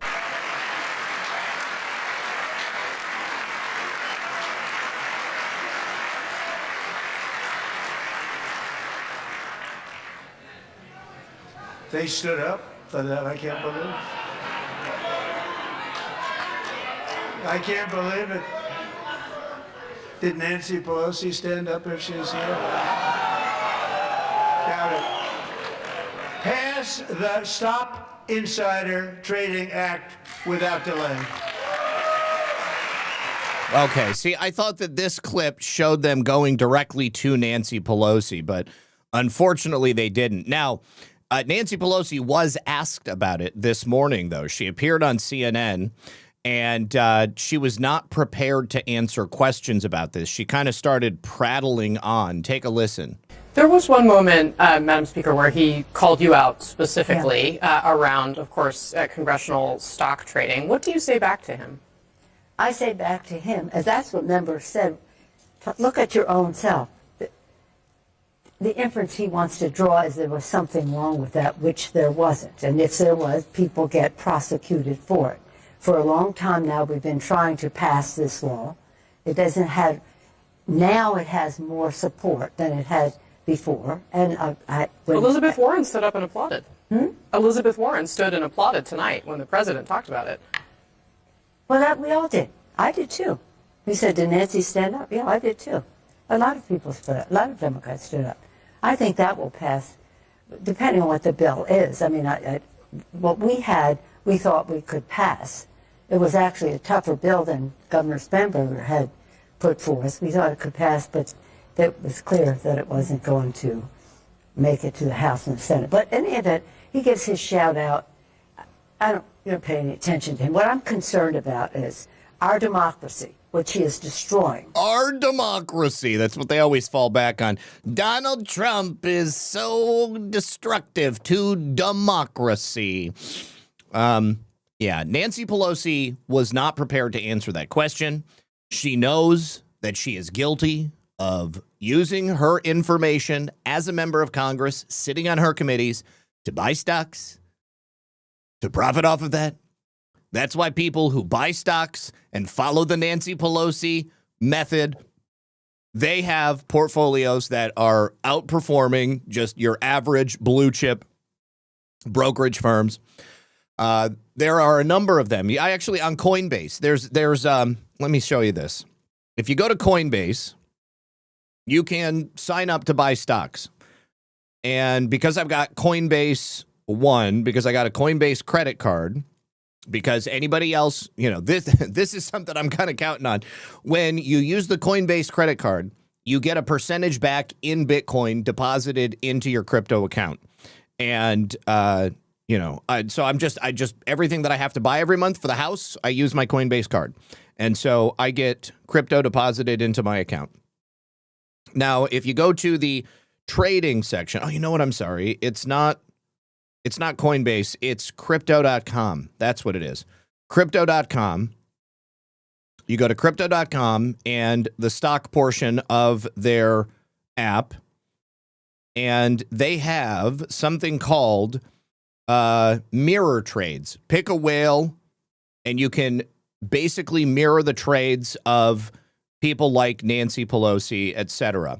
So they've got Debbie Wasserman Schultz. If you look at her portfolio, she is currently year over year 251% in terms of profits. Jensen Huang, the CEO of NVIDIA, he's up 141%. Dan Crenshaw, he's up 25%. David Tapper's up 21%. Bill Gates is up 20%. Nancy Pelosi for this year, I think because she's gotten so much attention, she's only up 13%, but she's up 720% over the last 10 years. There are a number of different services that do this and that allow you to trade based upon people like Nancy Pelosi. I don't buy stocks. I don't have money to buy stocks. I just know about it because it's on crypto.com and I've seen it on there.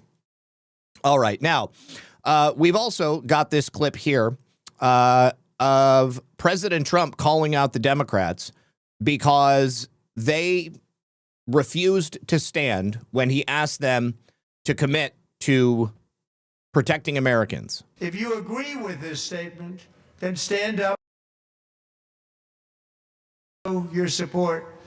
The first duty of the American government is to protect American citizens, not illegal aliens. Not a single one stands up. Maybe that one chick in the red. And I think John Fetterman stood up. But every other one, their duty is to protect American citizens, and they couldn't stand for that. Look at his face. I gotcha.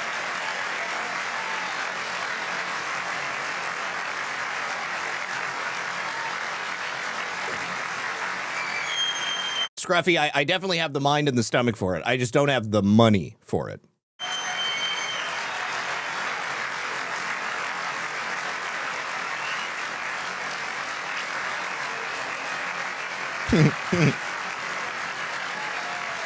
Oh, she's a Florida Republican. Okay, so she's just sitting with some Dims.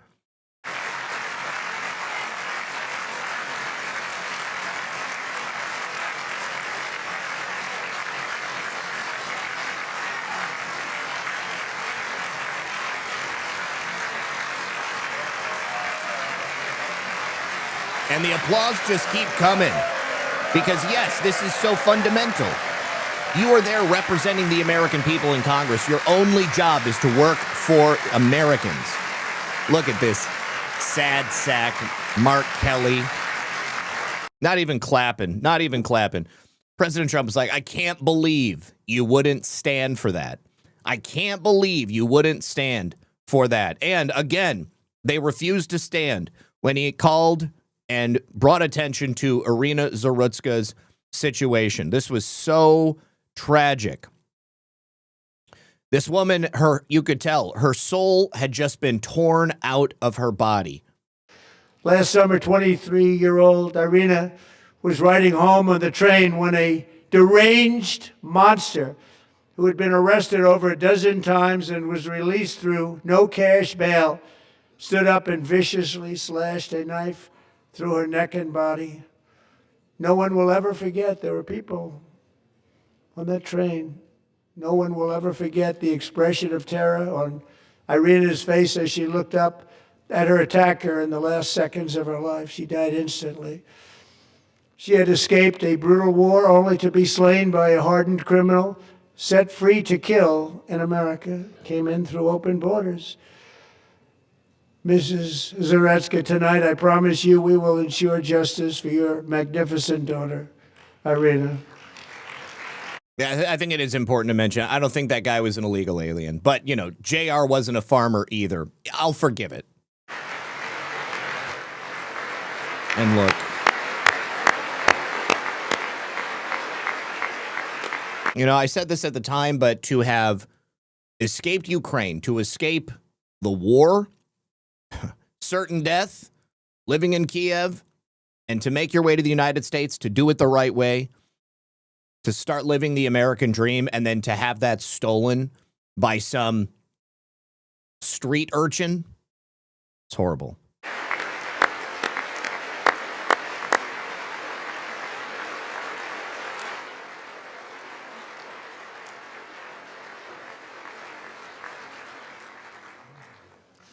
How do you not stand? How do you not stand? Every single thing that President Trump said that was an applause moment, and the Democrats refused to applaud him, to stand, to even give fealty to the people of the United States. Absolutely disgusting. So disgusting. We also have this right here. After a number of these incidents, President Trump directly called the Democrats crazy people. Here we go. Nobody stands up. These people are crazy. I'm telling you, they're crazy. Look at them. I don't understand how these people even look at themselves in the mirror. Boy, oh boy. We're lucky we have a country. With people like this, Democrats are destroying our country, but we've stopped it just in the nick of time, didn't we? Huh? Still got work to do, boss, but that's okay. I will give it to you. In the 250 years of this great nation's glorious history, there have never been truer, more profound words ever spoken than Trump pointing to the Democrats and saying, these people are crazy. Oh, this is a good one. I like that. I like that. That's good. Democratic Party headquarters at the state psychiatric hospital. Oh, man, that's good. Yeah, subhuman is another word for it. Absolutely. Let me say thank you to Boys Blanc for the cookie, Mea Tua for the can, Sean Joe, who said, I just heard Cuba killed 4 Americans in a boat off Cuba.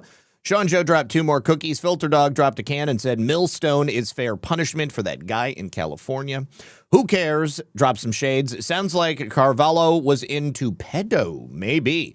Good evening, Zach and Mrs. Zach. Filter Dog says, I wonder if the FBI was looking for the missing 76 million. Yeah, there is millions of dollars missing in Los Angeles Unified School District. That would make a lot of sense if that's what it is. Thank you also to Filter Dog. Red Dog 51, thank you for the gold pills. Sean Joe, thank you for the cookie. Filter Dog says Canada's media is calling the U.S. gold medal hockey team monkeys after Donald Trump's State of the Union address. They're just sore losers because we stole their glory. Sean Joe, thank you for the cookie. No thanks, Joe. Says, thanks, Lisa and Zach. What a great night. So much fun to watch. All of them living through getting exposed live on TV. Happy hump day. God bless. Be safe. Be safe as well, my friend. Thank you to Sean Joe for the cookie. Appreciate you, buddy. All right. Now, before we continue with the next portion of the show, I have a very brief message from our friends over here. Oops. I guess I need to refresh my screen because they kicked me out of Rumble Studio. Okay. All right. Here we go. Special message from our friends over here on a Rumble. All right, you guys, you know banks are not here to help you. They can cancel your accounts. They can freeze your cards. They can decide what you're allowed to buy, what you're allowed to say, who you're allowed to support. Big banks and financial institutions have got total control over you, and they use it. That's why financial independence matters right now more than ever. Introducing the Rumble Wallet. It's a wallet built for real freedom because with Rumble Wallet, you control your own money. Not a bank, not a government, not a tech company. It is yours. It is custodial. It is able to allow you to buy digital assets like Tether, Tether Gold, and Bitcoin all in one secure place. You don't have to ask for permission. There's no middlemen to take a chunk off the top. There's no cancel button to stop you from doing what you want to do. And when you want to support creators like myself or others on Rumble that you actually believe in, you can use that Rumble Wallet app to directly tip those content creators. It's secure, it's instant, and no interference is allowed. Not even possible. It's not a credit line they can shut off. It's your wallet permanently to protect for the future and your family. So when the system fails, when institutions turn on their own people, financial sovereignty is now the only difference between security and vulnerability. And it's important to mention Rumble Wallet is not about politics. You can be any political persuasion and use it because it's about freedom, ownership, and protecting what's yours. So take control today. Download the Rumble Wallet now and step away from the big banks for good.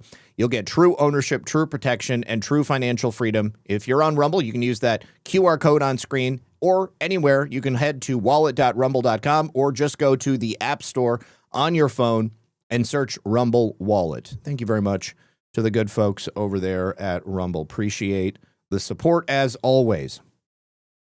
All right. Now, President Trump, as I was saying early in the show, had a special message directly for the members of the Supreme Court that voted against the IEPA ruling. Now, as I've established, I think that they understood that this decision was possible, certainly, maybe even likely. However, the spirit of the ruling was, in my opinion, against the success of the United States of America. Now, theoretically, we don't want presidents running around with unchecked power. But the truth of the matter is, Congress has already delegated the power of tariffs to the executive. They have abdicated their own power and given it to him. So if they don't want him to use tariffs, then they would have to legislate that as well. Now, I had mentioned earlier the look on John Roberts' face, and you can see right here, both he and Amy Coney Barrett, they looked like Judas Iscariot, I guess you could say.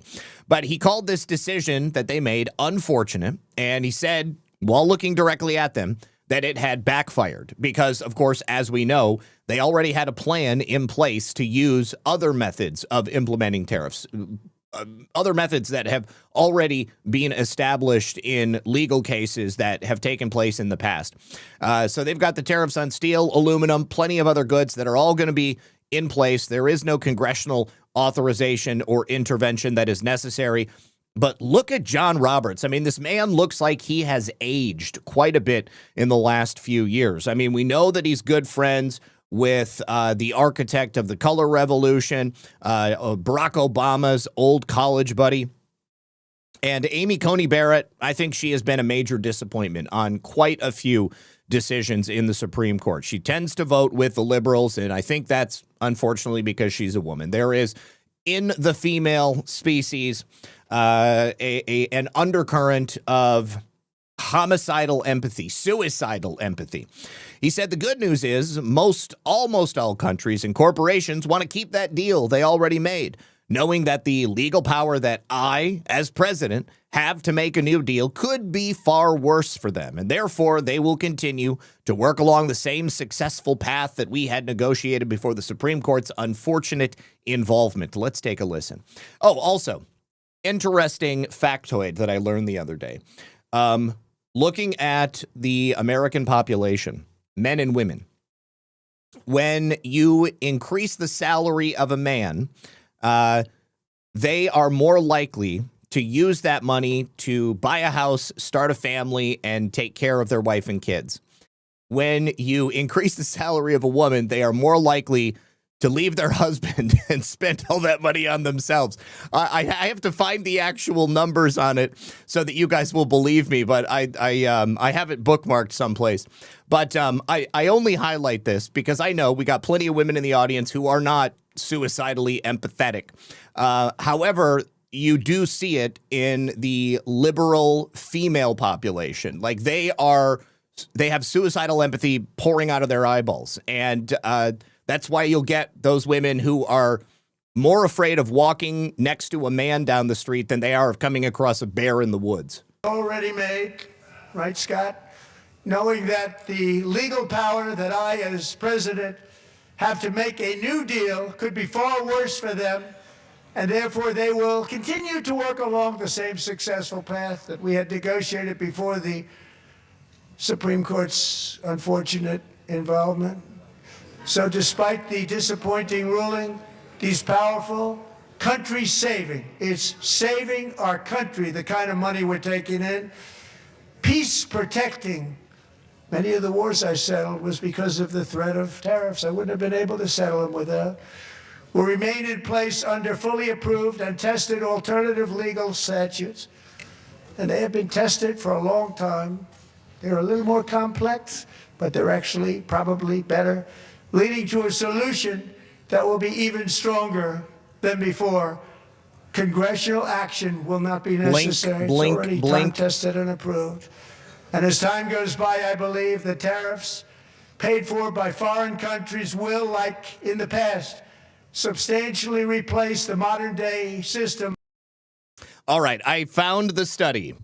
Let me pull this up because I gotta bring the sauce. You guys know me.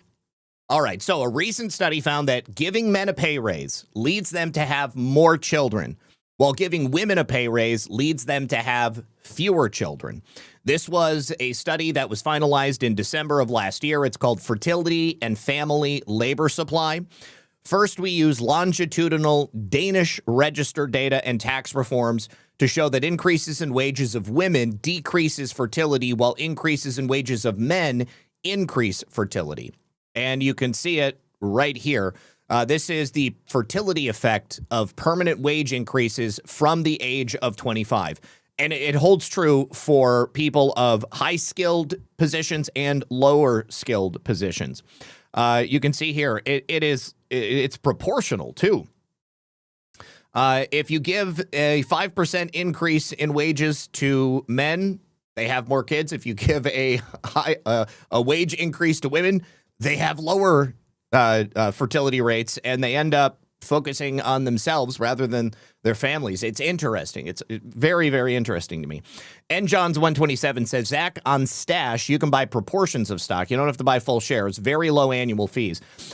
So I've heard about that, and I don't know how I feel about only buying like a fraction of a stock. I've seen that available many places, and unless I own all of something, I feel that it's not worth me owning a portion of it, because how do I know that that portion is even mine? How do I know that they're not just like taking my money and telling me something like, okay, yeah, we're just going to slice this up and then charge you for it? And is the amount of money that I'm paying for a portion of it going to be proportional to the amount that I would pay for all of it?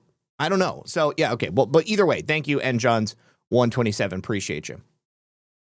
All right. Now, Al Green, who is no longer going to be a senator very soon because he's being districted out, he showed up exclusively for the purposes of causing trouble, just like Ilhan Omar did. And he had a sign that said, "Black people aren't apes." But the way he held the sign, you could only see black people rent apes. And he actually got kicked out of the State of the Union because he was being such a loudmouth and heckling President Trump. This would be the second consecutive year that Al Green got kicked out of the State of the Union. So I think that they were ready to kick him out. He held up this banner that said, "Black people aren't apes," as President Trump walked by. And he continued to hold it while the president was on stage and speaking. And Mark Wayne Mullen actually came back and tried to rip it out of his hands. And Al Green wasn't having it. So here, let's go ahead. Trisha Heaton looks... Get past this ad real quick.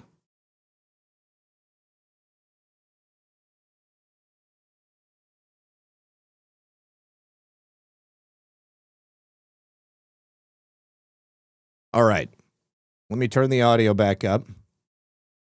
This was such a low rent move for him to do, but also a low IQ move that he didn't make sure that he couldn't see the whole side when he was holding it up. When I saw the picture of him, I was like, "Black people rent apes." What does that mean? Disruption of proper decorum. The chair now directs the sergeant at arms to restore order. Remove this gentleman from the chamber.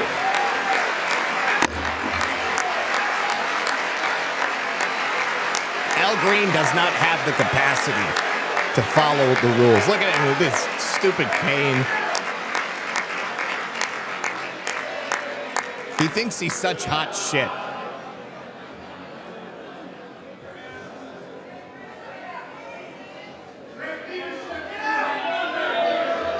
Look, we already kicked you out, Al. Just get the hell out. Nobody wants you here anyways. It's funny because they only had so many. Here it is. Black people aren't apes. His hand was clutching over the A. Black people rent apes. Oh, totally ridiculous. So somebody said this whole baboon-looking mother effer. Oh my God. Hold on. Let me see if I can find that. I just about died when I saw that. Al Green baboon. It's baboon, 2 B's. It's got to be 2 B's.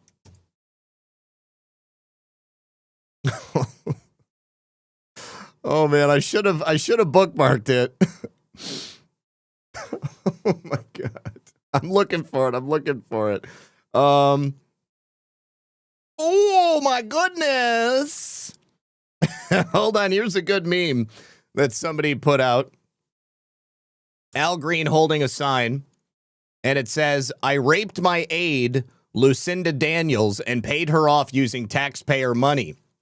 I don't know the story about Lucinda Daniels, but that sounds like something I'd like to dig in on. Now, one thing that has come up since last night, and largely as a part of the reason being Tony Gonzalez and the exposure that I've been talking about him and his affair with his former aide, Regina Santos Aviles, Lauren Boebert and others are pushing for the exposure of every congressman who has had a sexual assault or harassment claim against them, where they had to pay out a sum from this multi-million-dollar fund. You guys may or may not know that there is a fund in Congress specifically set up to pay off claims of Laverne Spicer. That was it. It was Laverne Spicer. Thank you.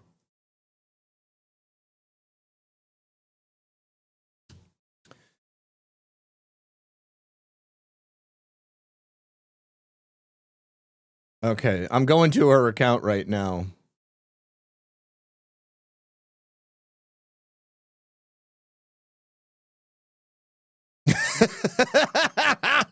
It's so good.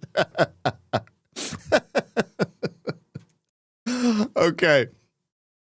Y'all picked a man who looked exactly like a whole ass baboon to hold this mother effing sign. Teresa Pagano. Oh, thank you for posting the link, Teresa. I appreciate it. Oh my God. This is too funny. I see the rant, but I had already pulled it up. Thank you, Teresa. I appreciate it. Oh my God. Al Green with this pimp cane. Holding down for the Pimp of the Year award. All right. Now, also, last night, while sitting with her squad member, Ilhan Omar, Rashida Tlaib was chanting KKK while Republicans were chanting USA. Absolutely uncalled for.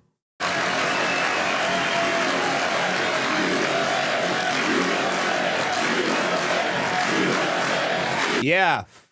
So we can't hear the audio, but I mean, I can read lips with the best of them. And that sure looked to me like she was saying KKK rather than USA. Disgusting. Disgusting woman. Filthy woman. All right. So while this was going on, you would think that the party of the American people, in quotations, that's what they would refer to themselves as. The Democrats would be hosting their own event with, I don't know, something. But instead, they had this. They literally brought out the Portland Frog Brigade. I thought that was hilarious because of Pepe, obviously.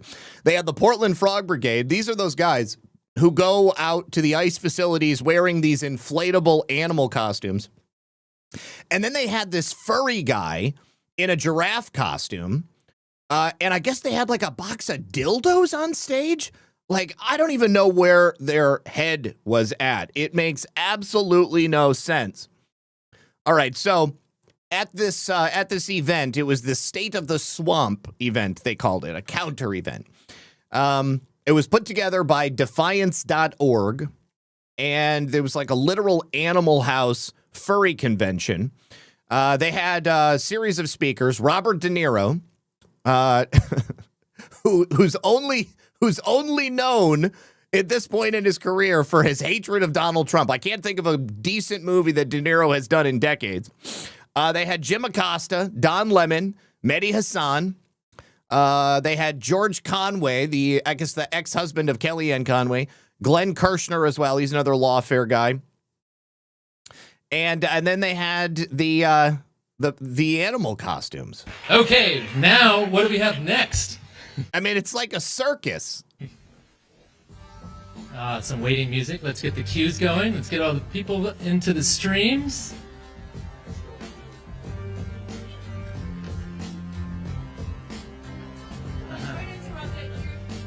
The frogs.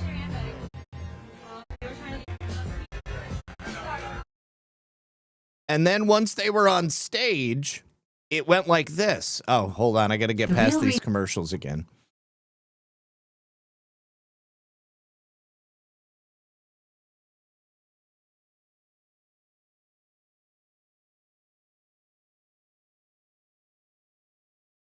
Okay, so this woman, I believe, is a representative in Oregon, which may be why they have her speaking out there with the Portland Frog Brigade.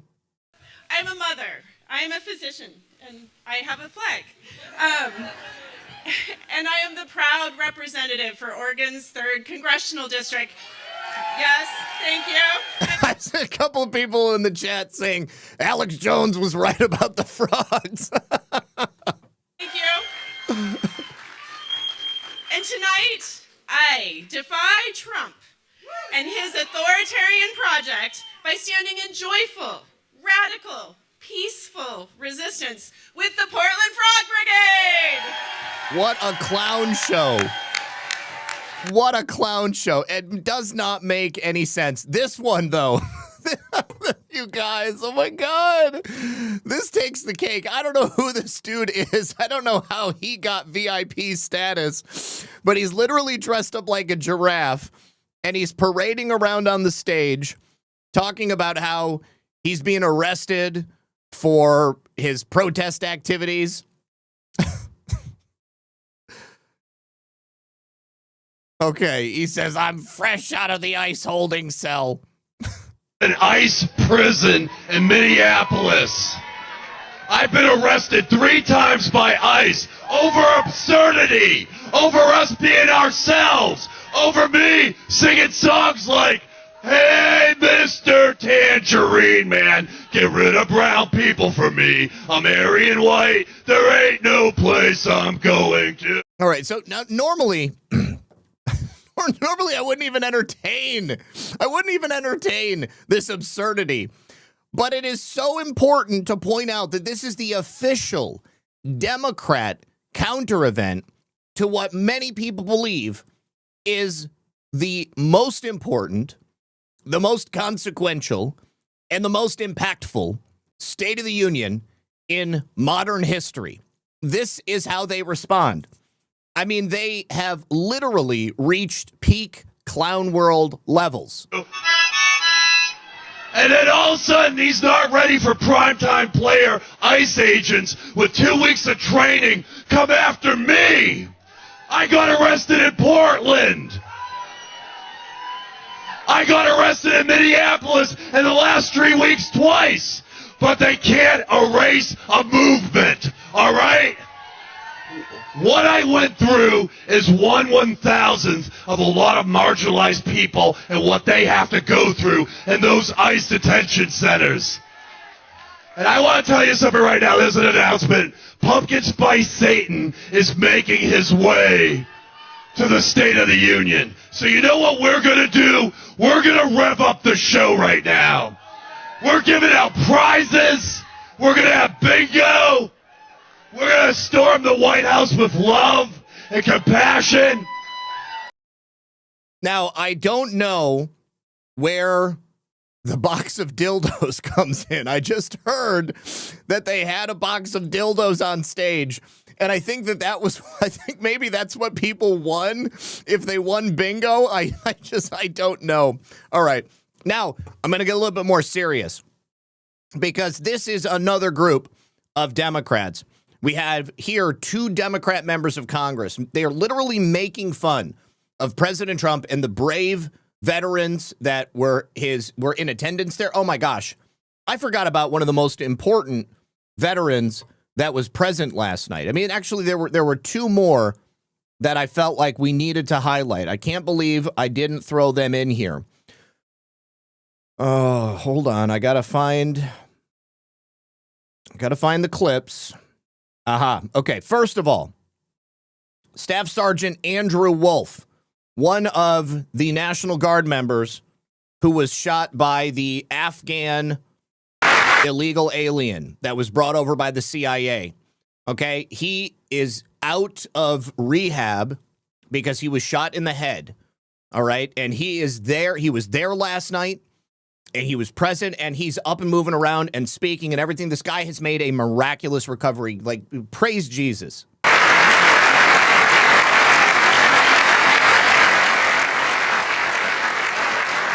Andrew, while you're up, now I'm going to ask a highly respected General James Seward to present Staff Sergeant Andrew Wolf and the great family of Sarah Beckstrom with the award created by our late great President George Washington himself. It's called the Purple Heart.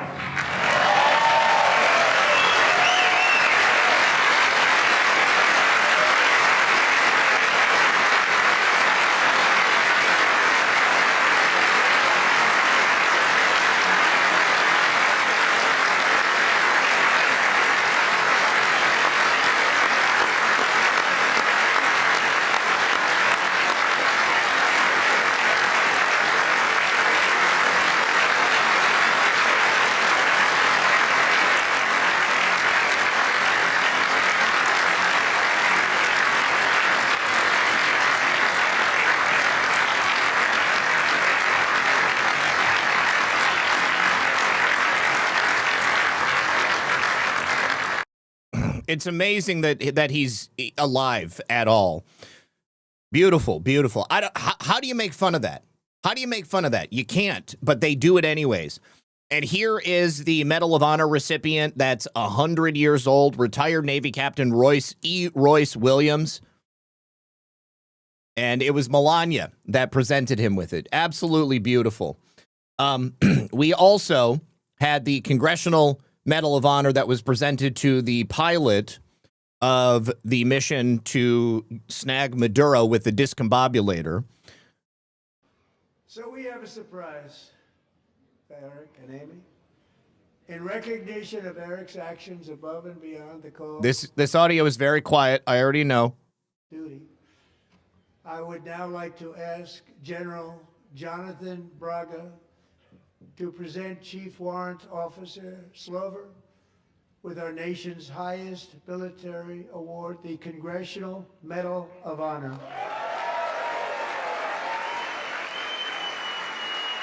I don't know how many times this dude was shot in the legs, but President Trump told a harrowing tale about how the bullets tore through the helicopter. His legs were in pieces. There was so much blood. It was running down the aisle into the back of the helicopter. And yet, against all odds, this guy was still successfully able to execute the mission. And here he is. He can't stand without the use of a walker now. This guy's a real, like, true American hero. He's had, like 5 deployments in recent years. He's basically like the Delta Force of helicopter pilots. I mean, he's I saw a post where somebody went through all of his ribbons and medals, everything that was on his jacket, and he's the real deal. So again, this is to make fun of this is disgusting.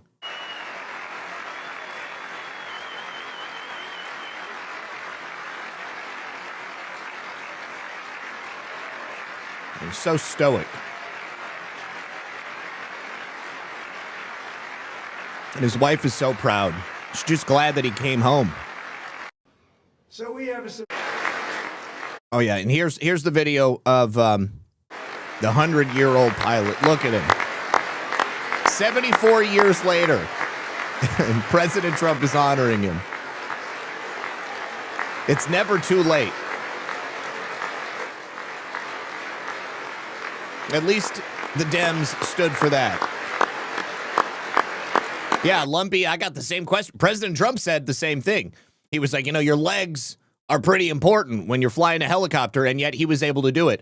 I don't know, I don't know that he couldn't use his legs. I mean, certainly he didn't have full use of his legs, but he was able to successfully complete. Now, I need to say thank you to Wounds R Us, and you are absolutely correct. I heard from someone born and raised in Portland that the Frog Brigade is known Antifa. They are. And that's one of the reasons that they always are seen out at the ICE facilities, because they're Antifa. That is their mission. They were tasked with wearing those frog outfits because it kind of looks, funny and charming and disarming. And in actuality, I mean, they are violent, radical left-wing terrorists. So keeping all of that in mind, President Trump honoring these military heroes, average Americans, people whose lives have been affected and impacted directly by the inaction and poor choices of Congress that he called out. And here you have 2 members of the Democrat caucus in Congress making fun of President Trump, making fun of the veterans who received these medals. And who are these people? You got Representative Eve Clark of New York and Robin Kelly of Illinois. They went on a show called the State of the People podcast, which is hosted by someone named Angela Rye. And I guess that they were doing like live commentary on the State of the Union as President Trump was giving it. But here we go. This is them making fun of these American heroes. I was there, and it was as horrific as I thought it would be. Did you leave early? Absolutely. It was like an award show. You get a medal. You get a medal. You get a medal. That's literally, Mo just said, you get a car, you get a car. Y'all are on the same page. So why don't you try serving your country, wench? Why don't you try serving your constituents? Why don't you try protecting the interests of Americans? Now, Chuck Schumer, this morning on the floor of the Senate, he delivered a 7-minute speech riddled with inaccuracies and attacks on President Trump. He was very upset. I am not going to make you listen to even a portion of Chuck Schumer's State of Delusion speech that he gave. This was kind of like his Senate rebuttal of the speech that President Trump gave last night, basically just attacking President Trump, claiming that he was ignoring the American people. I'm sorry, but all I saw was President Trump calling attention to the very simple things that need to be addressed in America that we've been talking about for years, that we know could be addressed, but because of the inaction or the direct decisions of Congress, they have not been addressed. He said that it was 2 hours of President Trump congratulating himself and inflating his ego, but offering no solutions. Are you shitting me? I mean, I started this segment by going through all of the very realistic policy moves that President Trump demanded that Congress take up, make law, bring legislation, make these things happen, have immediate effects on Americans' daily lives. But of course, as always, these people cannot acknowledge what President Trump is doing. They have to have an opposition to everything, even if it means not standing up for the mother of a 23-year-old immigrant who was brutally murdered by a piece of shit on a train, a man who never should have been out of prison. So he said, Trump didn't simply ignore the affordability crisis. He mocked it yet again. The average American sitting at their table trying to figure out how they're going to pay the damn bill was furious that he said it doesn't matter. It's truly stunning to watch a billionaire like Donald Trump make fun of people's financial struggles during a State of the Union speech. The guy doesn't have a clue. He's in a bubble so thick he can't hear what people are going through. Once again, it's just a case of constant, never-ending projection from these people. They take every single thing that they do and they point it at Donald Trump and they pretend like he's the one doing these things. It's the exact opposite. Now, President Trump responded this morning on Truth Social. He said, when you watch low IQ Ilhan Omar and Rashida Tlaib as they screamed uncontrollably last night at the very elegant State of the Union, such an important and beautiful event, they had the bulging, bloodshot eyes of crazy people, lunatics, mentally deranged and sick, who frankly look like they should be institutionalized. When people behave like that, and knowing that they are crooked and corrupt politicians, so bad for our country, we should send them back to where they came from as fast as possible. They can only damage the United States of America. They can do nothing to help it.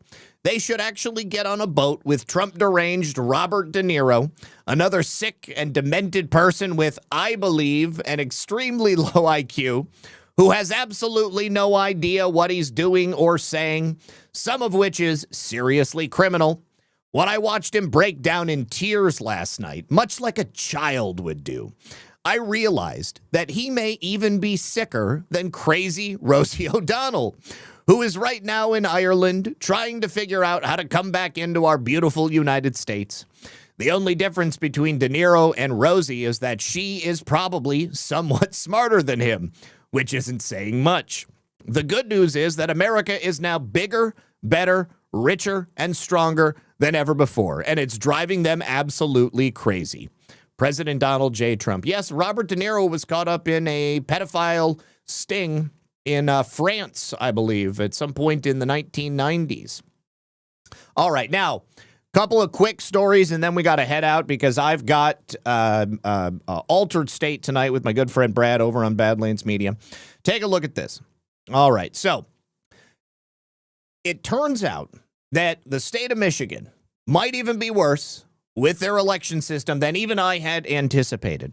In the early morning hours of August 24th, 2018, a violent confrontation shattered the quiet township of Clyde Township, Michigan. A man by the name of Joshua Michael Bowman, who was the estranged husband of Ashley Reifert, entered her apartment and murdered 45-year-old Port Huron Police Lieutenant Joel Michael Wood. He was a respected 23-year veteran of the force, and he was off duty that night. Here he is right now, Joshua Michael Bowman. He's a prisoner in the Michigan Department of Corrections. At that time, Bowman was 30. He and his wife were broken up. Ashley is now Ashley Riefert. They had already filed for divorce, and he stalked her. He used a tracking device he put on her vehicle to monitor her movements. So after he stalked his estranged wife, Ashley Riefert, and this off-duty police officer, Lieutenant Wood, he saw them come home from a comedy show. They went out to dinner, and then they went to her apartment. Bowman returned home, armed himself with a .38 caliber handgun, and he drove over there to confront them. Now, this began as just a jealous obsession over a failed marriage, but it escalated rather quickly into a deadly home invasion because Bowman kicked in the door.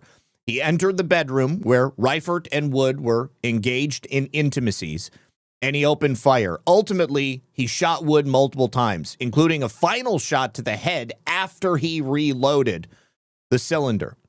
Now, also, he wounded his estranged wife and a neighbor who attempted to intervene. This is deceased Lieutenant Joel M. Wood right here, the man who's killed by the jealous ex-husband. Bowman was convicted of first-degree premeditated murder as well as 4 additional charges, and he received a life sentence without the possibility of parole. Now, doesn't matter which state you live in, when you become a murderer and you're convicted of that, you lose your right to vote. Wood's death left the Port Huron Police Department, his mother, his 3 children, mourning the loss of a longtime veteran officer. At his sentencing, Wood's daughter, Farah, told the court that after the shooting, she and her mother rarely left the house. She missed a full month of school. She quit her job. Whenever she heard sirens, she would cover her ears, feel sick to her stomach, and think about how her father couldn't be saved. Now, Bowman was awaiting his high-profile murder trial of a well-known and highly respected police lieutenant, was in the St. Clair County Jail back in 2018. He was registered to vote on October 2nd of 2020, 2 years after the trial. As everybody knows, Democrats need every voter they can get, and in the 2020 election, it was more true than ever. They had to protect their interest and stop President Trump from being reelected, even if it meant stealing the election.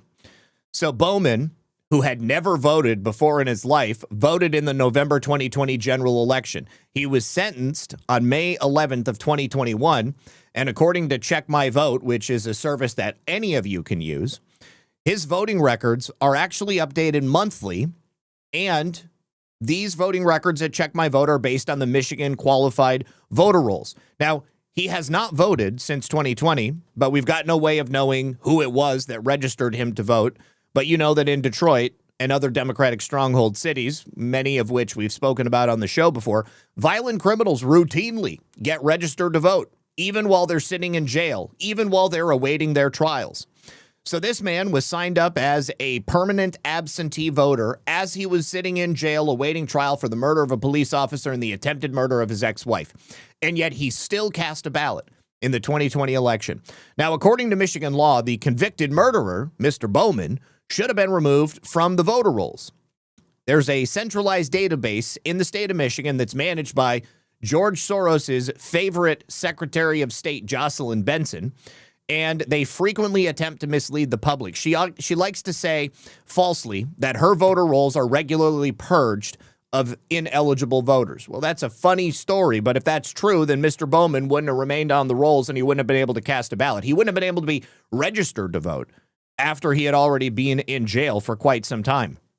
Now, the Secretary of State, Jocelyn Benson, who will administer her own election in 2026, by the way, her name is going to appear on the ballot as the Democrat candidate for governor in Michigan. She hasn't said anything about this. She's been totally silent, and she also remains defiant amid calls from leading election integrity experts to do the job of cleaning up the voter rolls.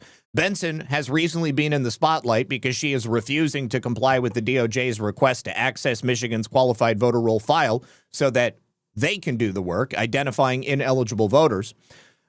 I don't think that this newly found information is going to do anything. They're probably not going to address it. A vote is a vote, after all. They want to keep as many on the rolls as they possibly can. But Bowman shouldn't be able to vote. He's got a life sentence without the possibility of a parole because he killed a cop and he tried to kill his ex-wife. He also shot the neighbor. He's still registered to vote, though, in the state of Michigan, and he is a permanent absentee voter. So theoretically, in his mailbox at the Michigan Department of Corrections facility where he lives, he may be getting ballots. I mean, he has a forwarding address in Roseville, Michigan. There's a person with the same last name that lives there, maybe his parents, somebody else in his family. So that means if somebody wanted to, they could fill out his ballot, they could send it back to the clerk's office, that ballot would be tabulated, that ballot would be counted, and it would be an illegal ballot. So in Michigan, remember, just because you murder a cop, you try to kill your ex-wife, and then you shoot her neighbor, it doesn't mean you can't cast a ballot. Anybody can do it, essentially. Homicide, murder in the first degree, assault with the intent to commit murder, assault with the intent to commit murder. 3 charges, life for the first degree murder, 18 years, 18 years to 55 years for the first assault with the intent to commit murder, and 18 to 55 years for the second murder. So there's, if anybody wants to check it out, I've talked about Check My Vote before, but it was created by a group of ordinary citizens that wanted to make sure that anybody can look up addresses, discover who's registered to vote at a specific address in multiple states, not just in Michigan. But this gives people the ability to discover things like this, that you've got a cop killer who's still registered to vote, who voted in 2020, likely as a result of the decisions made by Benson and others there in the state of Michigan. But despite the election laws that are on the books in Michigan, nobody seems to be doing anything about it. Law 168.758B has been on the books since 1950. That's the law that disqualifies a person confined in jail or prison after sentencing for a felony or misdemeanor from voting. But election integrity experts warn that this permanent absentee status is what lends itself to the tremendous fraud that we see in Michigan. People should be taking this seriously. And I think that the reason that they don't, just like they bring in illegals, they know exactly what they're going to be used for. You create an opportunity for a crime, somebody is going to exploit it, a crime will be committed. All right, now the final story. Coming to you from Just the News and our friend John Solomon right here. He recently got his hands on something like 8,000 pages of documents from open records litigation requests. He's calling them the Fannie Files. Well, it shows conclusively that Fani Willis and her office plotted the case against President Trump, the so-called fake electors case. They plotted it out directly and closely with Joe Biden's DOJ. And, of course, the January 6th committee. So Fulton County District Attorney Fani Willis coordinated with the Biden Justice Department, the White House, and the January 6th investigative committee while she was building up this now defunct criminal case against President Trump and his allies down in Georgia. The memos that John Solomon got his hands on show that President Biden's top White House lawyer personally opened the door for Fani Willis's prosecution so they could interview Trump administration officials. They are the ones who waived claims of executive privilege. This way, federal prosecutors waiving these certain rights would allow them to interview people that were affiliated with Trump. That could then proceed before a state grand jury, and Fani Willis's team spoke glowingly of the congressional efforts to expose Trump's involvement in this so-called disputed election. Our initial review of the report confirms you all have accomplished amazing things this year.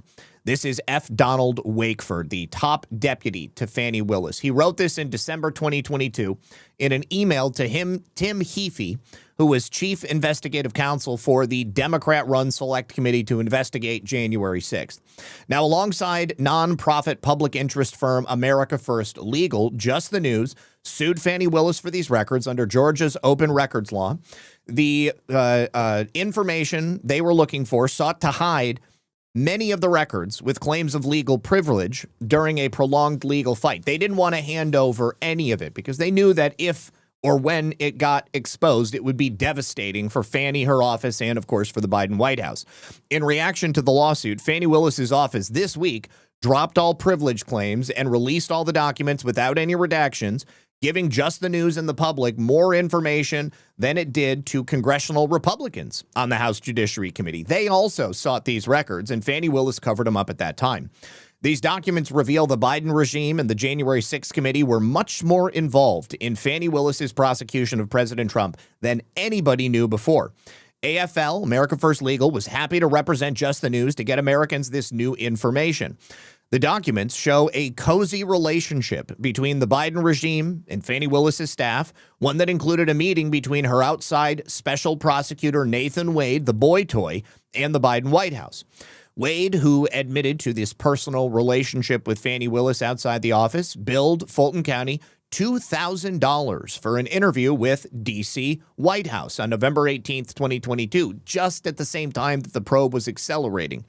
There's no further explanation in the documents for that interaction. We don't know exactly what went down, but I think we can figure it all out. Fulton County told Just the News and its lawyers at AFL that Wade didn't bother to keep any records of what happened at the meeting. Isn't that convenient? And of course, Fani Willis has chosen not to comment on any of this herself. So the new memos also show the Biden White House counsel's office gave Fani Willis's prosecution a major gift when they waived Trump's ability to claim executive privilege and block former administration officials from testifying. They opened the door and they walked right through it. Executive privilege is that lauded ability, the implied authority for U.S. presidents to withhold information the executive branch possesses, either from Congress or the judiciary, on grounds that a president is entitled to confidential advice before making decisions. It's been a long-standing American tradition, and the secrecy of presidential communications was first referenced by Chief Justice John Marshall in the landmark Marbury versus Madison case. Ironically, President Barack Hussein Obama and his Attorney General Eric Holder asserted executive privilege, the exact same thing they took from President Trump while they were investigating the Fast and Furious gun running scheme. That scheme was designed to blame American FFLs, gun sellers here in the United States, for gun violence and death, murder, mayhem down in Mexico. But it was actually Obama's Justice Department, Eric Holder and others, that were running guns and giving them and selling them to the Mexican cartels. So the Reporters Committee for Freedom of the Press noted that when a president invokes executive privilege, it may be among the most difficult walls to penetrate because the number of potential leakers with access to White House documents is limited and closely monitored. So in some instances, reporting is simply being prevented from reporting on an important issue because the blockade worked. Biden, however, believed that these so-called extraordinary events around the, quote, insurrection of January 6th warranted waiving this historical understanding of privacy for presidential communications. All of this is detailed in the memos. In the letter to Fulton County prosecutors in September of 2022, special counsel for Joe Biden, Richard Sauber, wrote a letter to Willis's deputy Wakeford that the White House would not invoke executive privilege for the testimony of former Trump White House officials before this upcoming Georgia grand jury. These events threatened not only the safety of Congress and others present at the Capitol, but also the principles of democracy enshrined in our history and our Constitution.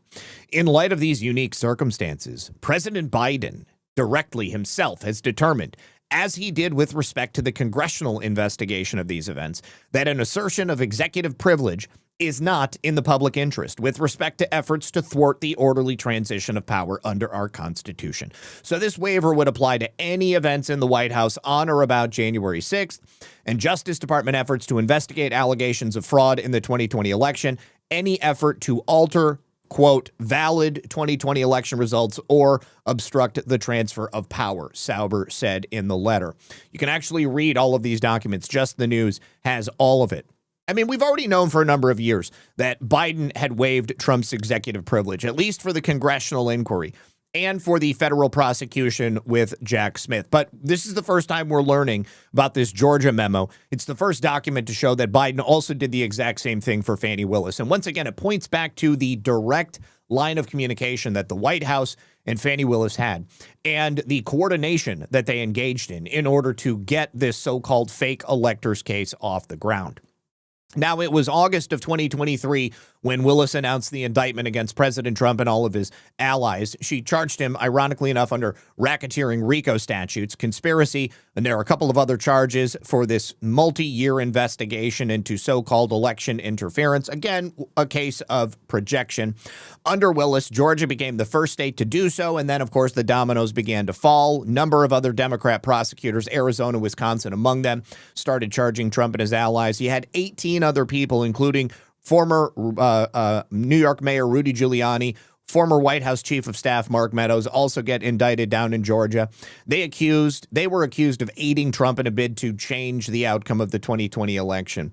The state prosecution came just days after Jack Smith had filed that federal indictment in Washington, D.C. From the new information, Trump and other defendants charged in this indictment refused to accept that Trump lost, and they knowingly and willfully joined a conspiracy to unlawfully change the outcome of the election in favor of Trump, Fani Willis said. Trump's legal team portrayed the state indictment as a pile-on. It was. And they alleged that Willis was part of a political conspiracy. Now that we have these documents, we can prove that she was. She wanted to defame President Trump. She wanted to bankrupt him. And if successful, she wanted to put him in prison. She wanted to make sure he was never going to be able to run for president ever again to do the fantastic work that he is doing right now. The documents also now show that Fulton County prosecutors working for Willis, received significant assistance from the Biden regime beyond that waiver of executive privilege. It could legally be considered a boost to her targeting of President Trump and his allies. Before she actually impaneled the grand jury to weigh these charges against President Trump, records now show Willis's office approached the local U.S. Attorney's office. She requested to interview several former Trump Justice Department officials, including Acting Attorney General Jeffrey Rosen, former Acting Attorney General, former Acting Deputy Attorney General Richard Donahue, and former Assistant Attorney General Stephen Engel. They submitted several requests. These are called TUI requests, and the U.S. Attorney's Office for the Northern District of Georgia.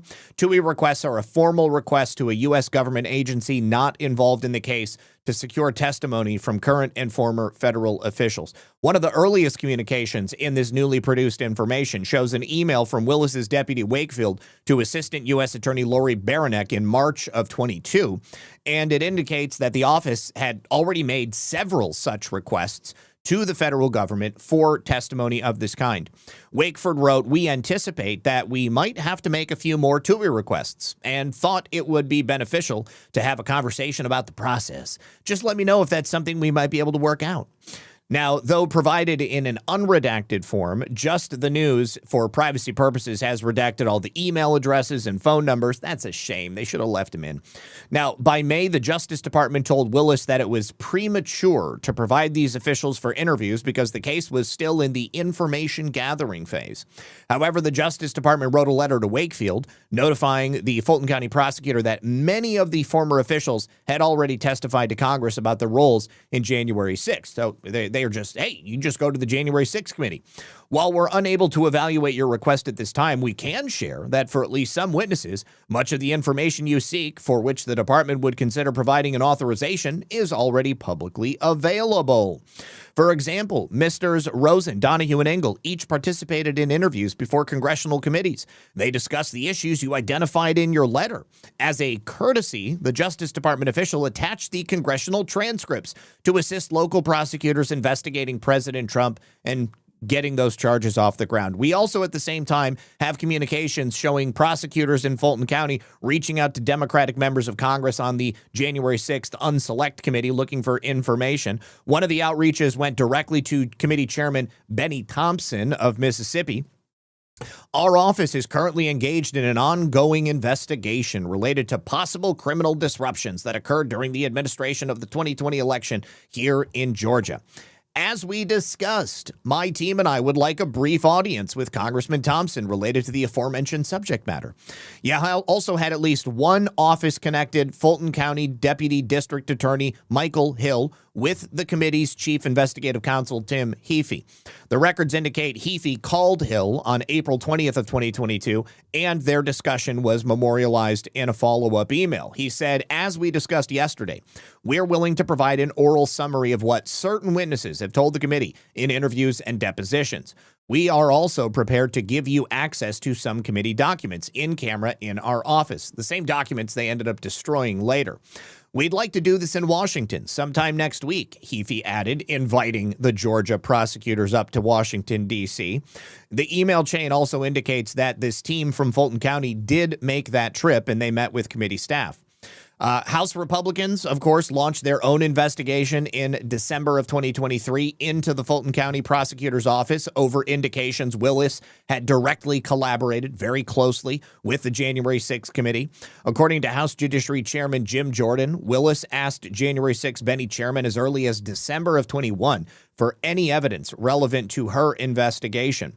In these records, Just the News found that Willis made at least 2 additional requests for committee materials, one time in August of 2022 and another in March of 23.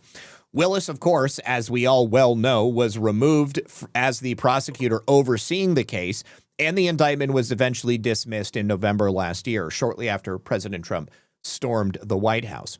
Now, the lead prosecutor on that case said his office would not pursue it any further, citing the difficulty of compelling a sitting president to stand trial. There is no realistic prospect that a sitting president will be compelled to appear in a Georgia trial to stand trial on allegations in this indictment. So his current term will not expire until after the 8 years on the statute of limitations has elapsed. We're not going to worry about it. So just goes to show you that these people were working hand in glove in order to take down President Trump, and they were willing to stop at nothing to ensure that their plot to destroy President Trump would be successful and ongoing in whatever way they could.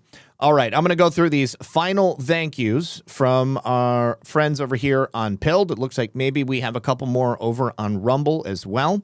But I also have one final message from our friends on Rumble. Before we do that, let me say thank you very much to them. All right, you guys. We spend our entire lives basically in the modern world on digital platforms. But the things that actually matter, those deserve to be captured in the real world. That's why I use Word notebooks. I like to write things down, especially right now. I'm in the midst of finalizing my deductions and taxes for my accountant. But Word notebooks, they've got the standard memorandum. It's a pocket-sized daily record so you can track your legacy year by year. There's also the adventure log for documenting your travels and expeditions, and their standard bullet journals with a unique organizational system to keep your daily tasks sharp. These are made right here in the United States of America. It's not just a standard notebook. They're very high quality, durable tools built for people who value independence and want to pass their stories down and not just lose them in the cloud. It's too ephemeral when it's in the digital world. Having something on paper you can hold, quantify, and refer back to is invaluable. So stop scrolling and start recording. Head on over to wordnotebooks.com. Use the code RUMBLE15 to grab yours today. Also, you can use that QR code you see on screen or just go to wordnotebooks.com, RUMBLE15, and get that extra 15% discount right there. Thank you very much to them, and thank you to everybody who hung out with us today. I hope you enjoyed the news. I certainly had a good time bringing it to you. Let me begin by saying thank you very much to Eric Allen, who says, many blessings, Zach. Many blessings to you as well, my friend. Thank you to Sean Joe for 2 more cookies. Thank you to Serpentine, who says, frogs and giraffes. Polly9363, thank you for the shades. Filter Dog, who says, the Biden FBI under Christopher Wray obtained phone records from Kash Patel and Susie Wiles in 2022 and 2023, while both of them were private citizens, leading to Jack Smith's witch hunt against Trump. 10 agents involved were fired today. I will have to revisit that story for tomorrow. I wasn't aware. That is not surprising, but still shocking. Sean Joe, thank you for the cookie. And Mayatua, thank you for the cookie as well. And finally, over here on Rumble, let me say, first of all, will to push forward. Zach and Lisa, you got 1,000 likes. Good stuff. If you haven't had dinner yet, you too go get some good eats. You had another good episode today. Thank you very much. We definitely haven't had dinner yet. That's the first thing I'm going to do when I get off the air. So I appreciate you, homie. Thank you to G. Fontez, who says, I've got to watch more of that event in Portland. I'm very suspicious on that whole thing being a meme setup on the political attendees. Perhaps we'll see if select clown clips keep gaining traction. The 2 that I showed have gained gained quite a bit of traction.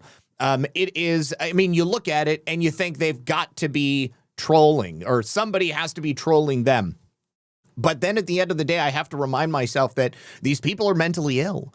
I mean, I feel like you can pretty much explain a lot of this away when you understand that. Artsy Joan, thank you so much for the $20 rant. She says, Zach, you are the news now. Thank you for everything you do to bring the truth, the whole truth, and nothing but the truth. May God bless you and Lisa and your loved ones always. Thank you so much. Really appreciate the support. Thank you, Joan. Also, Jep863 says, Zach, is that Biden waiving executive privilege done by AutoPen? I would imagine that, well, all we have in that email is the audible given to a subordinate, so it may have been. As far as I'm aware, there isn't a specific document stating Joe Biden is waiving executive privilege. It was just a directive given in an email. But either way, it was improper, however it was done. So, yeah, I guess we'll go ahead and leave it there. Listen, I'll be live at 9. Brad and I are going to be talking 9/11. We've got a whole bunch of footage that, you know, I don't know that I've seen all of it. Brad's got a lot of stuff in his archive. And we are going to be talking about the, we're going to be talking a little bit about Judy Wood, okay? And I know there's some people who are really hot on the idea of the directed energy weapons on 9/11. And we're going to be considering it tonight, looking at some of the evidence for it, as well as a whole bunch of other stuff related to 9/11. So I hope that you can join us. If not, then I hope at the very least you can be back here at 5 p.m. tomorrow for another episode of Red Pill News. Now that you guys helped me get my sounds all taken care of, tomorrow should be no problems. So I hope Tony isn't too butthurt about the problems that I had. But, you know, that is life. We are here and we are doing it live. Fuck it, we'll do it live. All right, guys. Peace.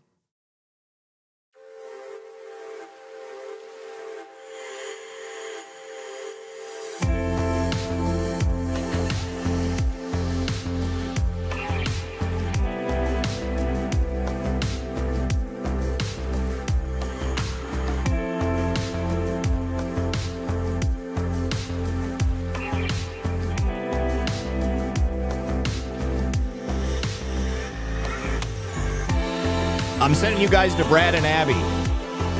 So say hi to Brad and Abby. Oh, wait, no, I'm sorry. No, Maha Living. I'm sending you to Jordan.